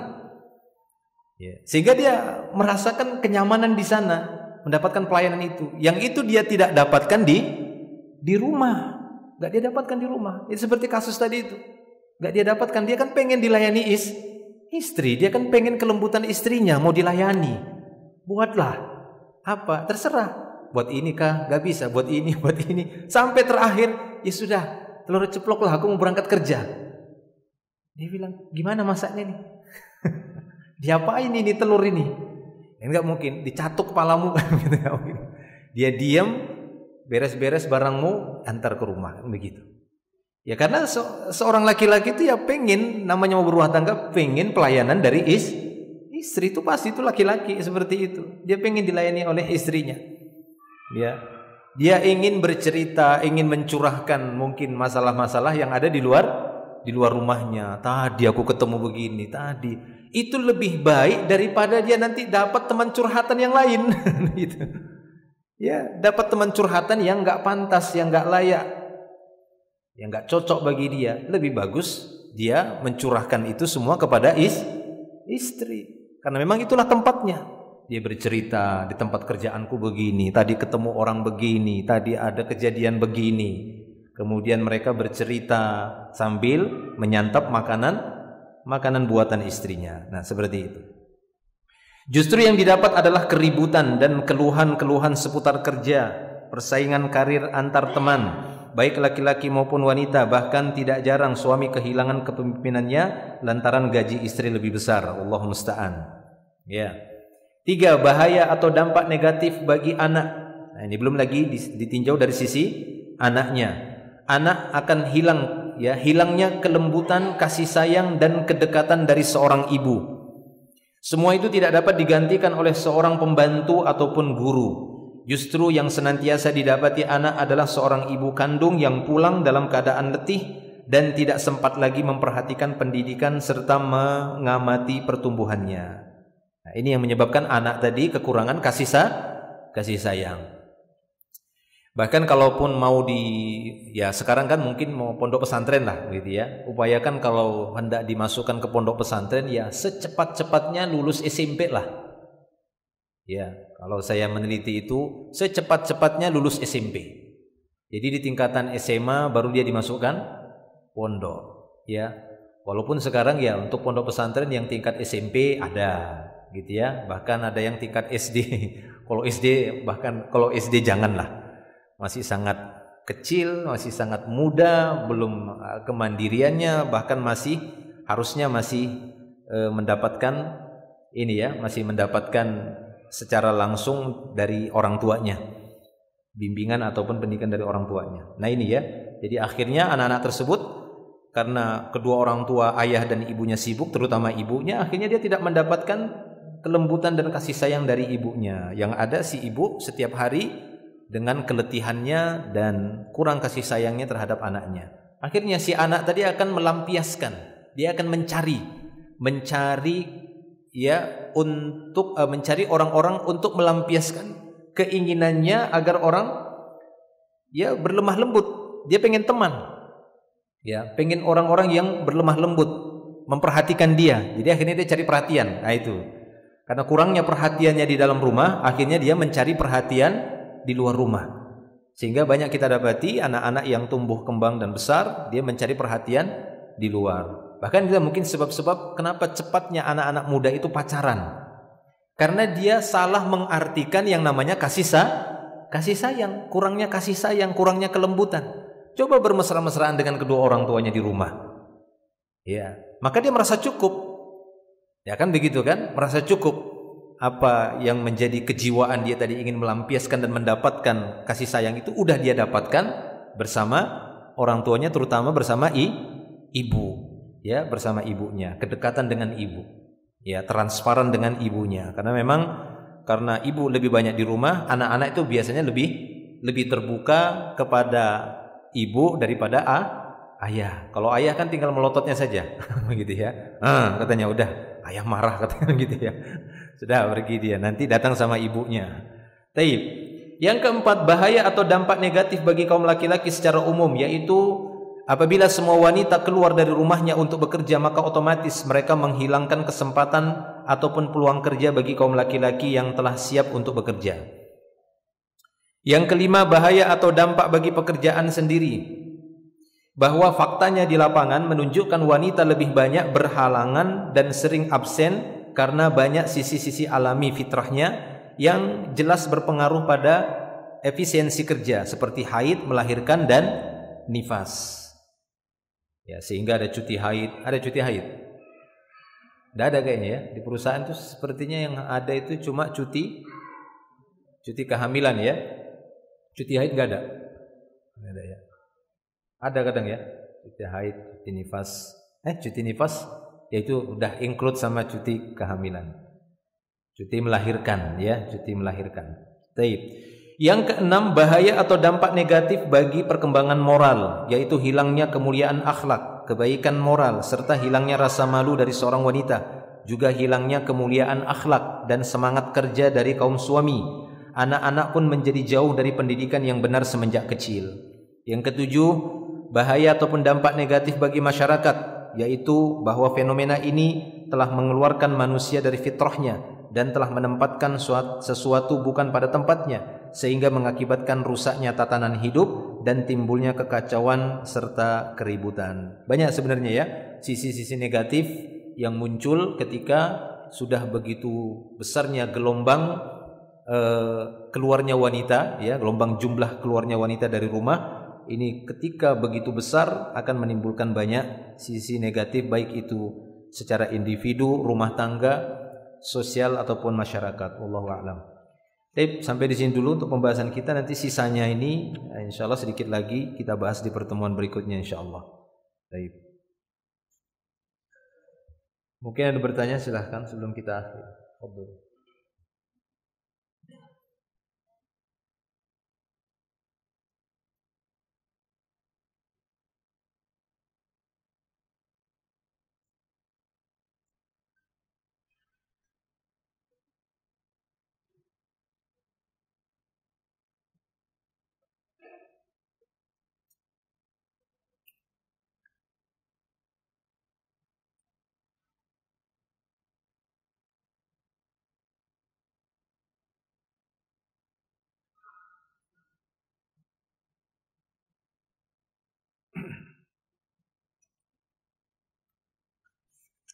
Kita jawab pertanyaan, kita jawab semampunya saja ya, insyaallah.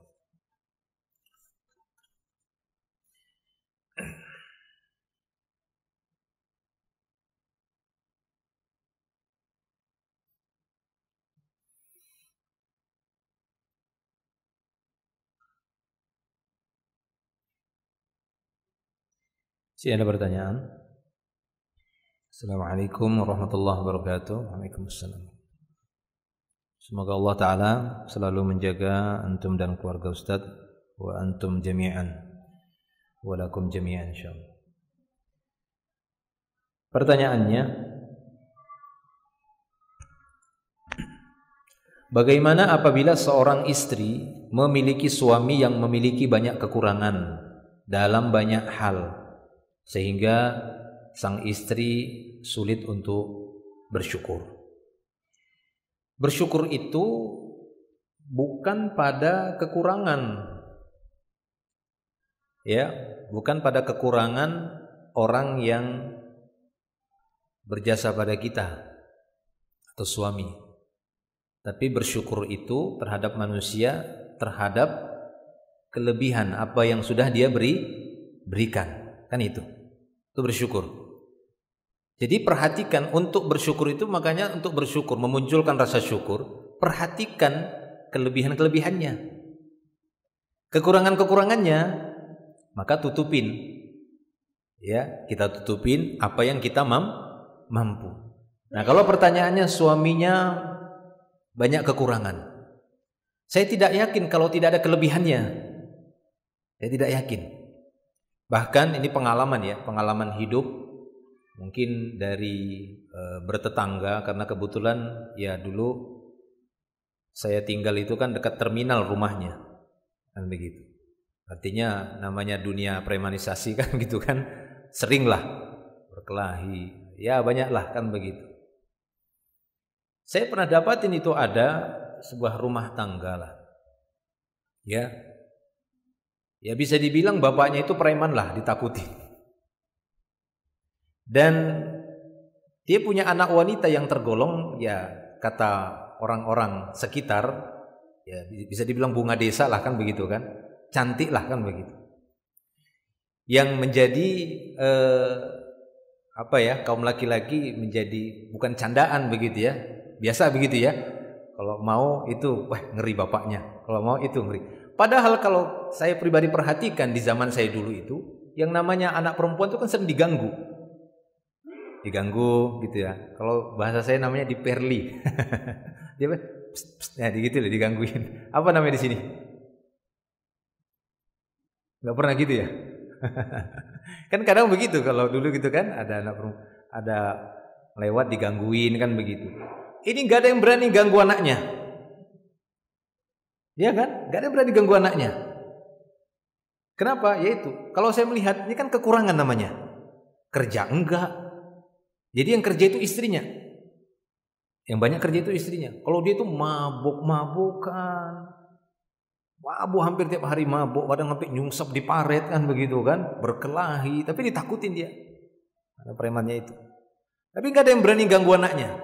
Padahal kalau lihat anak-anak yang lain itu, ya namanya anak muda gitu kan, sering gangguin. Tapi itu loh kalau berani ganggu sampai gitu, ngeri bapaknya.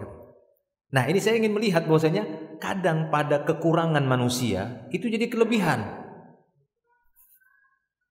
Ya kan begitu. Akhirnya apa? Anak itu nggak ada yang berani ganggu, anak perempuan itu nggak ada yang berani ganggu. Yang mana anak perempuan yang lain mungkin khawatir anaknya diganggu oleh preman-preman yang lainnya, tapi anak dia nggak ada yang berani ganggu. Ya, sampai premannya, kamu lah kalau memang kamu jagoan, tuh ganggu anak itu. Jangan pengen. Habis aku nanti kata. Gitu. Ya, jadi itu maksud saya, ketika ini skala atau skupnya rumah tangga lah kan begitu. Ya pasti yang namanya kekurangan dalam rumah tangga pasti lebih terlihat. Ya kan? Namanya tiap hari. Ya, makanya tadi ini pertanyaan, suami saya memiliki banyak kekurangan. Ya iya, karena memang tiap hari gitu, jadi tahu. Nah, maka bagaimana caranya agar tetap bisa bersyukur seorang istri? Perhatikan kelebihan-kelebihannya. Coba perhatikan. Coba lihat, nggak mungkin. Saya nggak yakin, nggak percaya. Tadi sudah saya sebutkan itu satu kejadian. Mungkin orang-orang melihat itu, apa sih fungsinya dia itu? Yang kerja juga istrinya, ke pasar istrinya, yang masak, yang ngurus itu. Dia cuma mabuk saja, mabuk berkelahi, malakin orang, itu saja kerjaannya, nggak ada yang lainnya. Itu yang saya lihat itu aja. Ya punya geng lah kan begitu kan, anak buah kan seperti itu. Paling menerima store dari anak buahnya, store parkiran atau store apalah kan begitu. Tapi di sisi lain kita dapati selamat ya, kontrol waktu itu anaknya baik-baik sekolah. Sekolah kemudian baik-baik, anaknya gak ada yang jahat. Ya, cuma bapaknya saja gitu. Nah, seperti itu. Nah, maksud saya itu ya dilihatlah kelebihan. Gak mungkin, saya gak percaya gak ada kelebihannya. Ya, saya gak percaya kalau gak ada kelebihannya. Nah, lihat, coba perhatikan kelebihan dari suaminya. Tatkala dia dapati, bersyukurlah kepada Allah. Bersyukur kepada Allah.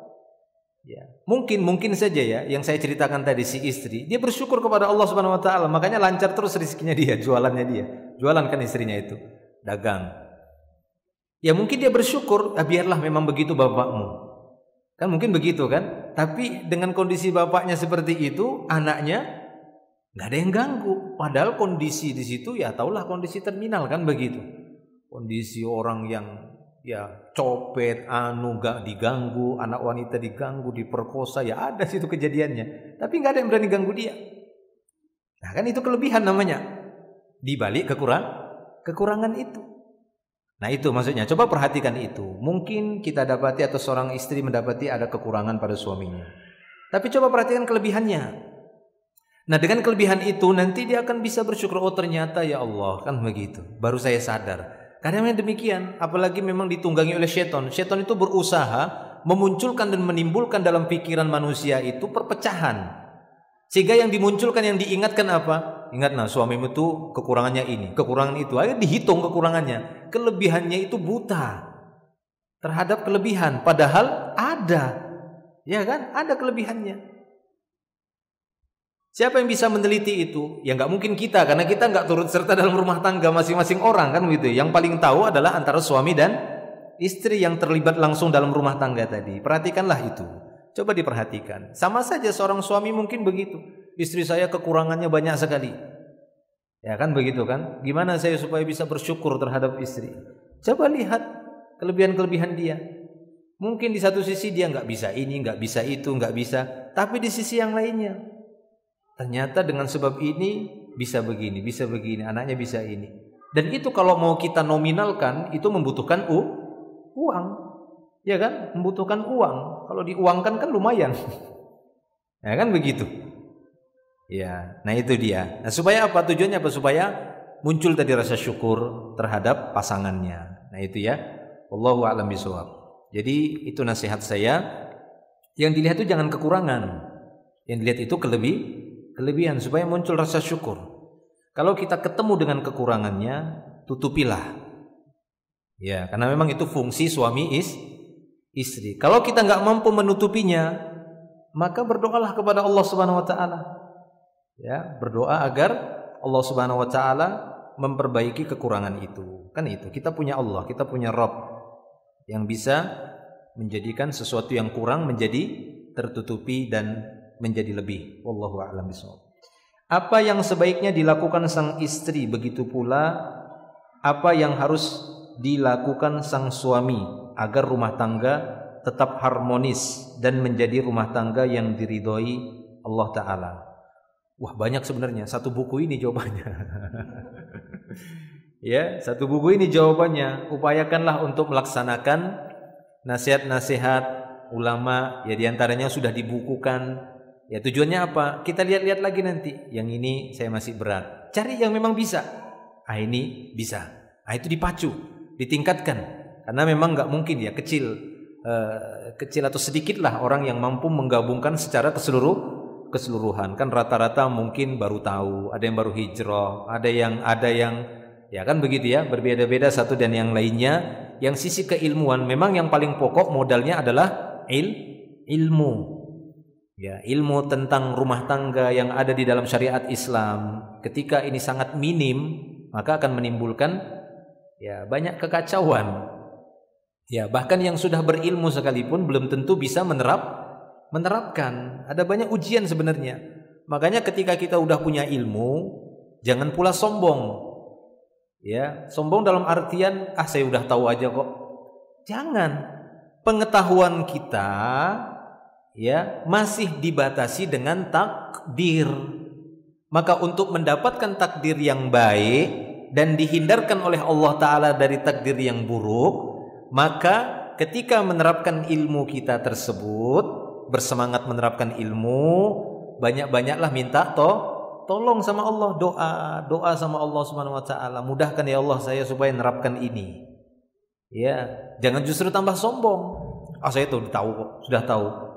Enggak cukup ilmu itu cuma tahu, tapi prakteknya itu, penerapannya, aplikasinya itu yang butuh pertolongan Allah. Kalau kita bersandar dengan diri kita saja, ya akhirnya gagal juga. Makanya terkadang kita dapati ada orang-orang yang mungkin dari sisi keilmuan kita dapati itu kan berilmu. Iya memang.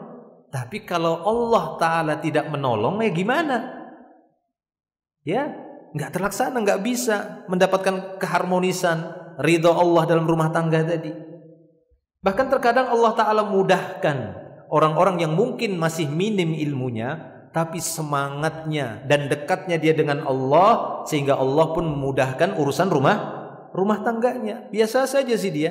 Dalam sisi keilmuan masih biasa mungkin, ya. Akan tetapi dia berniat kuat untuk menerapkan ilmu tersebut dalam rumah tangga, walaupun ilmunya belum sampai.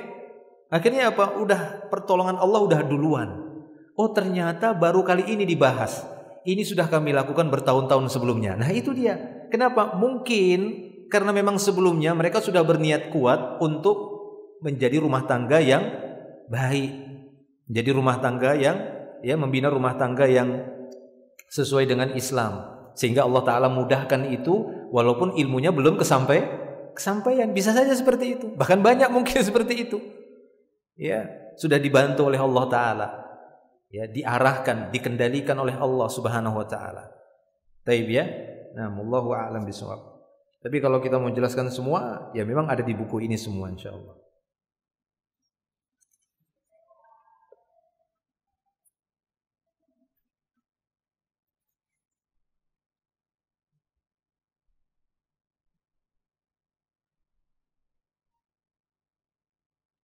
Terkait istri diperintahkan untuk tinggal di rumah dan mengurus rumah tangga dengan baik. Lalu bagaimana dengan sesama ummahat mungkin yang begitu padat jadwal mengisi kajian? Oh, muallimah gitu ya, mudarrisah, pengajar, guru ya. Kadang sebaiknya orang awam dan pihak luar. Kami melihat rumah tangga atau anaknya kurang terurus. Bagaimana kita menegakkan nasihat mengingat keterbatasan ilmu kami, atau kita berbaik sangka saja bahwa dia itu sudah bisa menghandle rumah tangga dan anaknya dengan baik-baik saja. Kita tidak usah kepo. Padahal penampakan luar kami cukup prihatin. Syukran Ustaz. Taib. Ya, apa yang kita lihat dengan mata kepala kita, yang itu merupakan kekurangan pada keluarga orang lain, rumah tangga orang lain, maka ambil itu menjadi pelajaran agar kita tidak seperti itu. Nah, kan begitu kan? Itu satu, agar kita tidak seperti itu. Dan jangan lupa, saya sering mengingatkan, banyak-banyak berdoa kepada Allah Subhanahu wa Ta'ala, meminta agar kita dihindarkan dari apa yang kita saksikan itu, agar kita juga jangan ujub. Nah ini ya, bahaya. Ujub itu akan menjatuhkan kita balik nanti. Ya. Makanya kenapa Nabi SAW mengajari kita, apabila kita melihat orang lain tertimpa musibah, maka ucapkan doa, Alhamdulillahilladzi afani mimma ibtalahum wa faddalani ala katsirin mimman khalaqa tafdila. Ya, ini doanya. Segala puji bagi Allah yang telah menyelamatkan aku dari musibah yang menimpa dia. Apa tujuannya? Supaya ketika kita melihat ada orang lain, kekurangan orang lain, apa yang kita lihat itu jangan balik nimpa kita. Doa sama Allah, minta supaya kita jangan tertimpa seperti itu, dan supaya tidak ujub, karena bahaya nanti belakang-belakangan kita terkena serupa seperti itu. Nah kan begitu. Nah kayak gitu ya. Jadi saat kita melihat kekurangan pada orang lain, dan Allah Ta'ala kan sebenarnya ini kan tidak lepas dari takdir Allah. Allah Ta'ala yang membuka itu, sehingga terlihat oleh kita kekurangan saudara kita ataupun rumah tangga saudara kita, dari anaknya atau suaminya. Kita lihat suaminya nggak terurus, anaknya begini, suaminya begini, istrinya sibuk di luar mengajar sana sini padat dari pagi sampai pagi lagi misalnya. Ya kan begitu. Nah kita melihat miris seperti itu, doa sama Allah, ya Allah, semoga keluargaku, rumah tanggaku tidak tertimpa seperti itu, anakku tidak seperti itu. Nah kemudian kita berusaha untuk memperbaiki, ambil itu sebagai pelajaran. Kita berusaha buat strategi dengan istrinya, bagaimana nih kita harus bagi waktu, kita harus bagi jadwal. Jangan terlalu sibuk begini, sibuk begitu. Anak harus dapat hak ini dan seterusnya. Nah itu kan disusun musyawarah. Ya, makanya tadi saya katakan apa yang dikerjakan dalam dalil-dalil secara umum Islam, musyawarah, ya kan begitu kan? Itu diterapkan juga di dalam rumah tangga, saling membalas kebaikan, mendoakan kebaikan. Itu semua dalam rumah tangga terapkan duluan. Ya, terapkan seperti itu. Nah itu ya, itu nasihat saya. Jadi ketika kita mendapat yang demikian, maka berusahalah ambil pelajaran supaya kita tidak melakukan hal yang serupa. Ya, berarti apa? Membagi waktu. Nah, kemudian sekarang bagaimana bab nasihatnya? Kan itu yang menjadi pertanyaan di sini kan, kita yang udah melihat demikian, tanggung jawabnya itu nanti di hadapan Allah itu gimana? Karena kita menganggap itu adalah kemungkaran. Ya. Karena Nabi SAW mengatakan dalam hadisnya, "Man ra'a minkum munkaran falyughayyirhu biyadihi. Fa illam yastati' fa bilisani, fa illam yastati' fa biqalbihi, wa dzalika ad'aful iman." Kata Nabi kita SAW, siapa saja di antara kalian yang melihat, nah itu ya, ini kan kita melihat itu sebuah kemungkaran sebenarnya, kemungkaran dalam rumah tangga. Apa kemungkarannya? Kita anggap, kita lihat kemungkarannya itu, titik kemungkarannya ada pada istri. Itulah yang kita lihat, ya kan? Itu permasalahan. Itulah yang kita lihat. Anggaplah itu yang kita lihat. Kemungkarannya itu ada pada istri yang sibuk di luar rumah dengan alasan ngajar. Ya, dengan alasan kerja ataukah ngajar dia. Ngajar Quran atau ngajar yang lainnya. Ya. Maka kata Nabi, rubahlah dengan tangan. Mampukah kita merubah dengan tangan kekuatan kita? Enggak mampu. Karena kita ini statusnya juga bukan siapa-siapa, bukan orang tuanya. Kalau orang tuanya tinggal datangkan saja, "Nak, sini kamu." Misalnya itu anak perempuannya, tinggal panggil saja. Nah, kan begitu. Itu kan penguasa. Orang tua kan menguasai anaknya, masih menguasai anaknya. Ya. Atau suami menguasai istrinya. Berarti seharusnya suami yang paling aula, yang paling utama menasihati si istri. Aturlah istrinya. Katakan kepada si istri, jadwalmu ngajar sekian hari saja ya, selebihnya untuk anak. Nah silakan, jadi dia dapat semua. Karena dia juga butuh mengajar, butuh mengasah ilmu. Karena biasanya mengajar itu tujuannya juga adalah untuk mengasah ilmu, bukan semata-mata mau cari penghasilan, bukan. Ya, tapi untuk mengasah ilmu, misalnya seperti itu. Nah kalau kita nggak mampu, misalnya fa'ilam yastati', kata Nabi, kalau kalian nggak mampu atau seorang itu nggak mampu untuk merubah kemungkaran dengan tangannya, dengan kekuatannya, ya, dengan kekuasaannya, karena dia bukan penguasa atas orang tadi, maka dengan lisan. Ya, dengan lisan bagaimana? Bisa langsung ke objek yang berbuat kemungkaran, silahkan kalau memang mampu, atau melalui orang-orang yang nanti bisa menyampaikan, yang bisa didengar olehnya. Misalnya dia punya teman, misalnya dia punya kakak, misalnya dia punya teman baik yang selalu dia dengar ucapannya, melalui dialah kita sampaikan. Yang saya saksikan itu begini. Saya ukur itu adalah sebuah ya kekurangan, kemungkaran terhadap rumah tangga. Ini hanya sebatas nasihat. Tolong sampaikan. Itu dengan lisan karena kita udah lihat. Nah, jelas ya? Nah, seperti itu. Atau ya selemah-lemah iman dengan hati, kata Nabi. Maksudnya dengan hati, yaitu bertekad kuat untuk tidak melakukan yang seperti itu. Jangan. Tekad kita jangan seperti itu berarti. Ya, atau menjauh dari perbuatan seperti itu. Nah, itulah yang bisa kita lakukan. Baik ya. Jadi itu yang bisa kita lakukan. Kita tidak usah kepo. Ya, saya kurang paham juga itu standar kepo itu apa yang negatifnya, kan begitu kan? Ini kan terlihat kan begitu, namanya terlihat. Beda tadi kalau nggak terlihat tapi cari-cari, itu namanya tajassus. Ya kan, itu namanya tajassus. Tajassus itu haram, cari-cari tahu, nah, kan begitu. Nah ini kepo yang negatif saya rasa. Ya kan begitu kan? Tapi kalau memang terlihat dengan izin Allah, kita nggak pernah minta. Nah berarti itu kan takdir Allah subhanahu wa ta'ala. Berarti Allah ingin melihat, ah ini ujian bagimu, apa yang kau lakukan. Kadang kan Allah ingin menguji ilmu kita, ingin menguji keimanan kita. Apa yang kita lakukan? Nah kan begitu. Nah tatkala seorang itu memiliki ilmu saat diuji oleh Allah, maka dia akan bisa melaksanakan ujian tadi dengan baik. Sama saja ketika anak-anak sekolah pada waktu ujian dikasih kertas ujian, kenapa dia bisa jawab? Karena dia punya ilmunya, udah ada persiapan. Kenapa nggak bisa jawab? Nggak ada ilmunya, nggak bisa melakukan, nggak bisa menjawab ujian tadi. Nah begitulah kita. Kadang Allah Ta'ala uji kita dengan kondisi-kondisi seperti itu, ditemukan dengan kondisi demikian. Apa tujuannya? Allah ingin menguji orang-orang beriman tadi. Allah ingin melihat, nah gimana tindakanmu? Nah di situ nanti dinilai oleh Allah. Ya, berpahalanya atau gagalnya. Nah kegagalan tadi itu akan menjadi pemicu lagi ya, akan menjadi ini ya yang penyemangat kita lagi untuk menimba ilmu. Wallahu a'lam bishawab. Ya, jadi seperti itu. Dan ini juga nasihat bagi para wanita ya. Khususnya yang berprofesi mungkin mengajar lah kan begitu. Kalau memang sudah didapati suami mencukupi, ya maka bisa dikurangilah jadwal mengajarnya, kan begitu. Itu nasihat saja. Walaupun mungkin masing-masing rumah tangga berbeda-beda kasusnya, ya, berbeda-beda kondisi dan keadaannya. Cuma ini nasihat secara umum.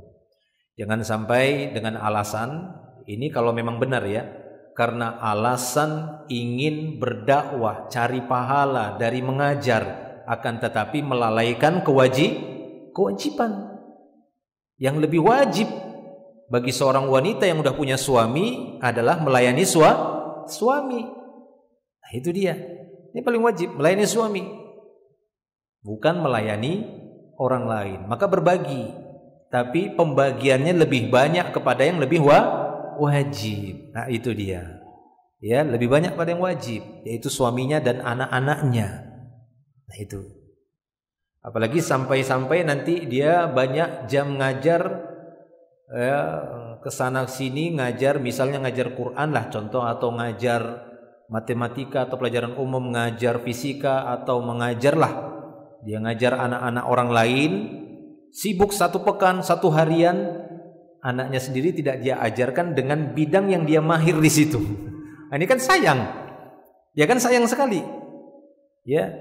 Ini sangat disayangkan. Seharusnya yang lebih wajib itu dia mengajari anaknya. Ya, lebih wajib dia mengajari anaknya. Maka berbagilah dan banyakkan pembagian yang lebih wajib. Wallahu a'lam bishawab.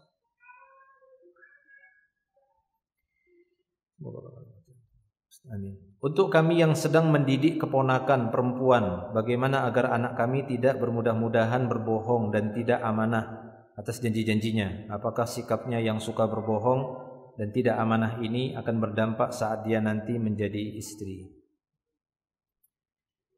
Ya, untuk masalah mendidik anak agar senantiasa amanah dan jujur, ini bukan pekerjaan yang gampang ya, dan tidak bisa dibayarkan dengan harta, uang. Dengan bayar sekian langsung anak itu jadi amanah. Ya kan? Bayar uang sekian, mengeluarkan harta sekian, anak itu menjadi jujur. Ya, ini butuh pendampingan yang enggak cepat. Akan tapi butuh pendampingan yang lama. Ingat, kita tidak boleh menyerahkan pendidikan anak itu hanya kepada sekolah.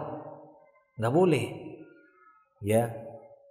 Akad antara orang tua dan sekolah itu hanya sebatas akad, ya, akad berapa jam di situ saja. Atau akad-akad pada program tertentu. Karena yang namanya sekolah yang saya ketahui, karena memang saya juga termasuk penggerak ya sekolah, kan begitu kan, ya, perintis sekolah. Yang namanya sebuah sekolah, program yang dibuat itu adalah program yang merata, ya kan, program merata. Dia nggak bisa dia privasi satu-satu begitu, nggak bisa, nggak ada begitu. Sekolah yang saya dapati muridnya punya masing-masing murid ada 3 guru. Ya kan, tidak ada begitu kan? Atau jumlah gurunya lebih banyak. Misalnya di satu sekolah itu punya murid 100. Masing-masing anak nanti ada 3 guru. Berarti membutuhkan guru berapa? 300. Satu guru digaji 3 juta per bulan. 300 guru. Ya kan? Ya, kalau memang mau lebih bagus memang begitu. Satu anak itu ditangani 3 guru dan beda lagi nanti anak yang lainnya. Itu kalau mau, tapi ya biayanya lebih besar. Tapi membuka lapangan kerja lebih besar itu. Ya, nggak bisa. Setahu ya sepengetahuan saya, rata-rata sekolah ketika membuat program, namanya program pendidikan sekolah, itu program merata. Ya, ada batasan-batasan yang mereka memang udah sampai di sini saja, nggak bisa lebih dari itu. Ya, ada sih pendidikan yang melatih kejujuran, melatih amanah. Namun jangan orang tua itu bersandar dengan sekolah, dengan pondok pesantren misalnya. Ya, tetap ketika anak tersebut nanti ada saat-saat atau wilayah-wilayah yang memang udah kembali kepada orang tua, diserahkan kepada orang tua. Nah, disitulah orang tua ikut serta di dalam hal itu. Nah, kalau yang ditanyakan ini kan berkaitan dengan keponakan yang mungkin secara ini ya, tinggalnya secara langsung di di rumahnya bersama mereka. Nah, bagaimana untuk mendidik amanah supaya dia tidak bohong dan jujur? Ya, ada banyak hal sebenarnya, kan begitu. Ada banyak hal yang harus dilakukan oleh orang tua di dalam mendidik. Yang paling utama, jangan sampai dia melihat orang-orang di sekitarnya, di sekelilingnya, dari pengajar, dari pendidiknya, atau dari orang tuanya, jangan pernah dia melihat kebohongan itu sendiri. Itu dia. Kalau dia melihat itu, maka dia menganggap hal itu boleh. Ya, maka dia menganggap hal itu boleh. Nah itu dia, itu yang menjadi masalahnya juga, masalah pertama. Masalah pertama ya memang orang tua ataupun pendidik yang mencontohkan. Akhirnya dia terbiasa. Ya, akhirnya dia terbiasa. Nah itu. Ya. Makanya Nabi sallallahu alaihi wasallam pernah menegur seorang ibu, seorang wanita ketika bertamu ke rumahnya. Nabi sallallahu alaihi wasallam ada di rumahnya, lalu si ibu tadi manggil anaknya, "Ya Abdullah, ta'al. U'tika syai'." "Hei Abdullah," manggil anaknya, "Sini, saya akan memberimu sesuatu." Nabi langsung menegurnya, "Kamu benar-benar akan memberi dia sesuatu?" "Iya ya Rasulullah, saya akan memberinya kurma." "Sekiranya kamu tadi tidak memberikannya sesuatu apapun, maka akan tercatat satu dosa dusta." Ya, manggil anak, "Sini, kasih hadiah, sini." Supaya apa? Supaya dia masuk rumah. Udah sampai rumah, masuk, udah. Kamu dari tadi di luar terus, nggak dikasih hadiah. Ini kebohongan. Nggak boleh sebenarnya seperti itu. Itu nanti ya terekam. Nggak boleh. Ya, jadi itu yang pertama. Ketika orang tua sudah memulai itu, ya gimana lagi? Ya, anak akan mengikuti. Kadang dia tidak dapati di rumah, bisa saja itu.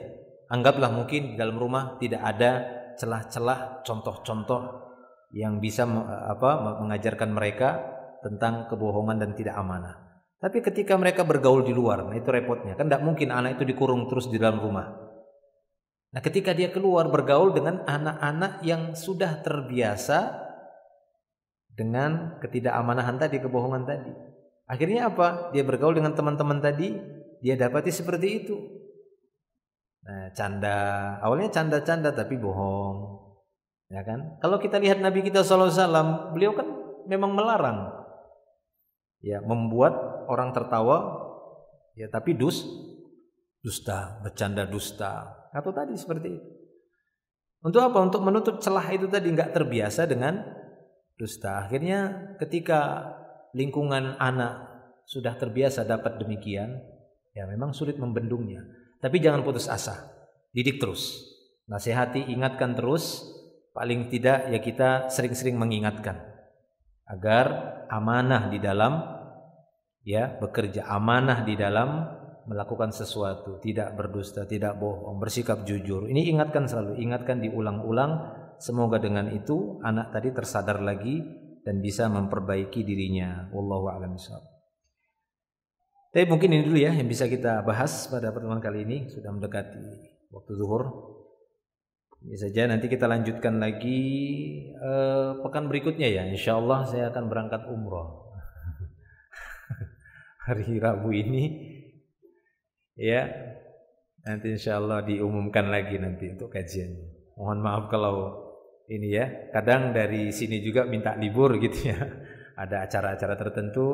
Ya kadang saya pribadi yang minta libur. Nanti insya Allah nih Rabu ini berangkat 13 hari ya.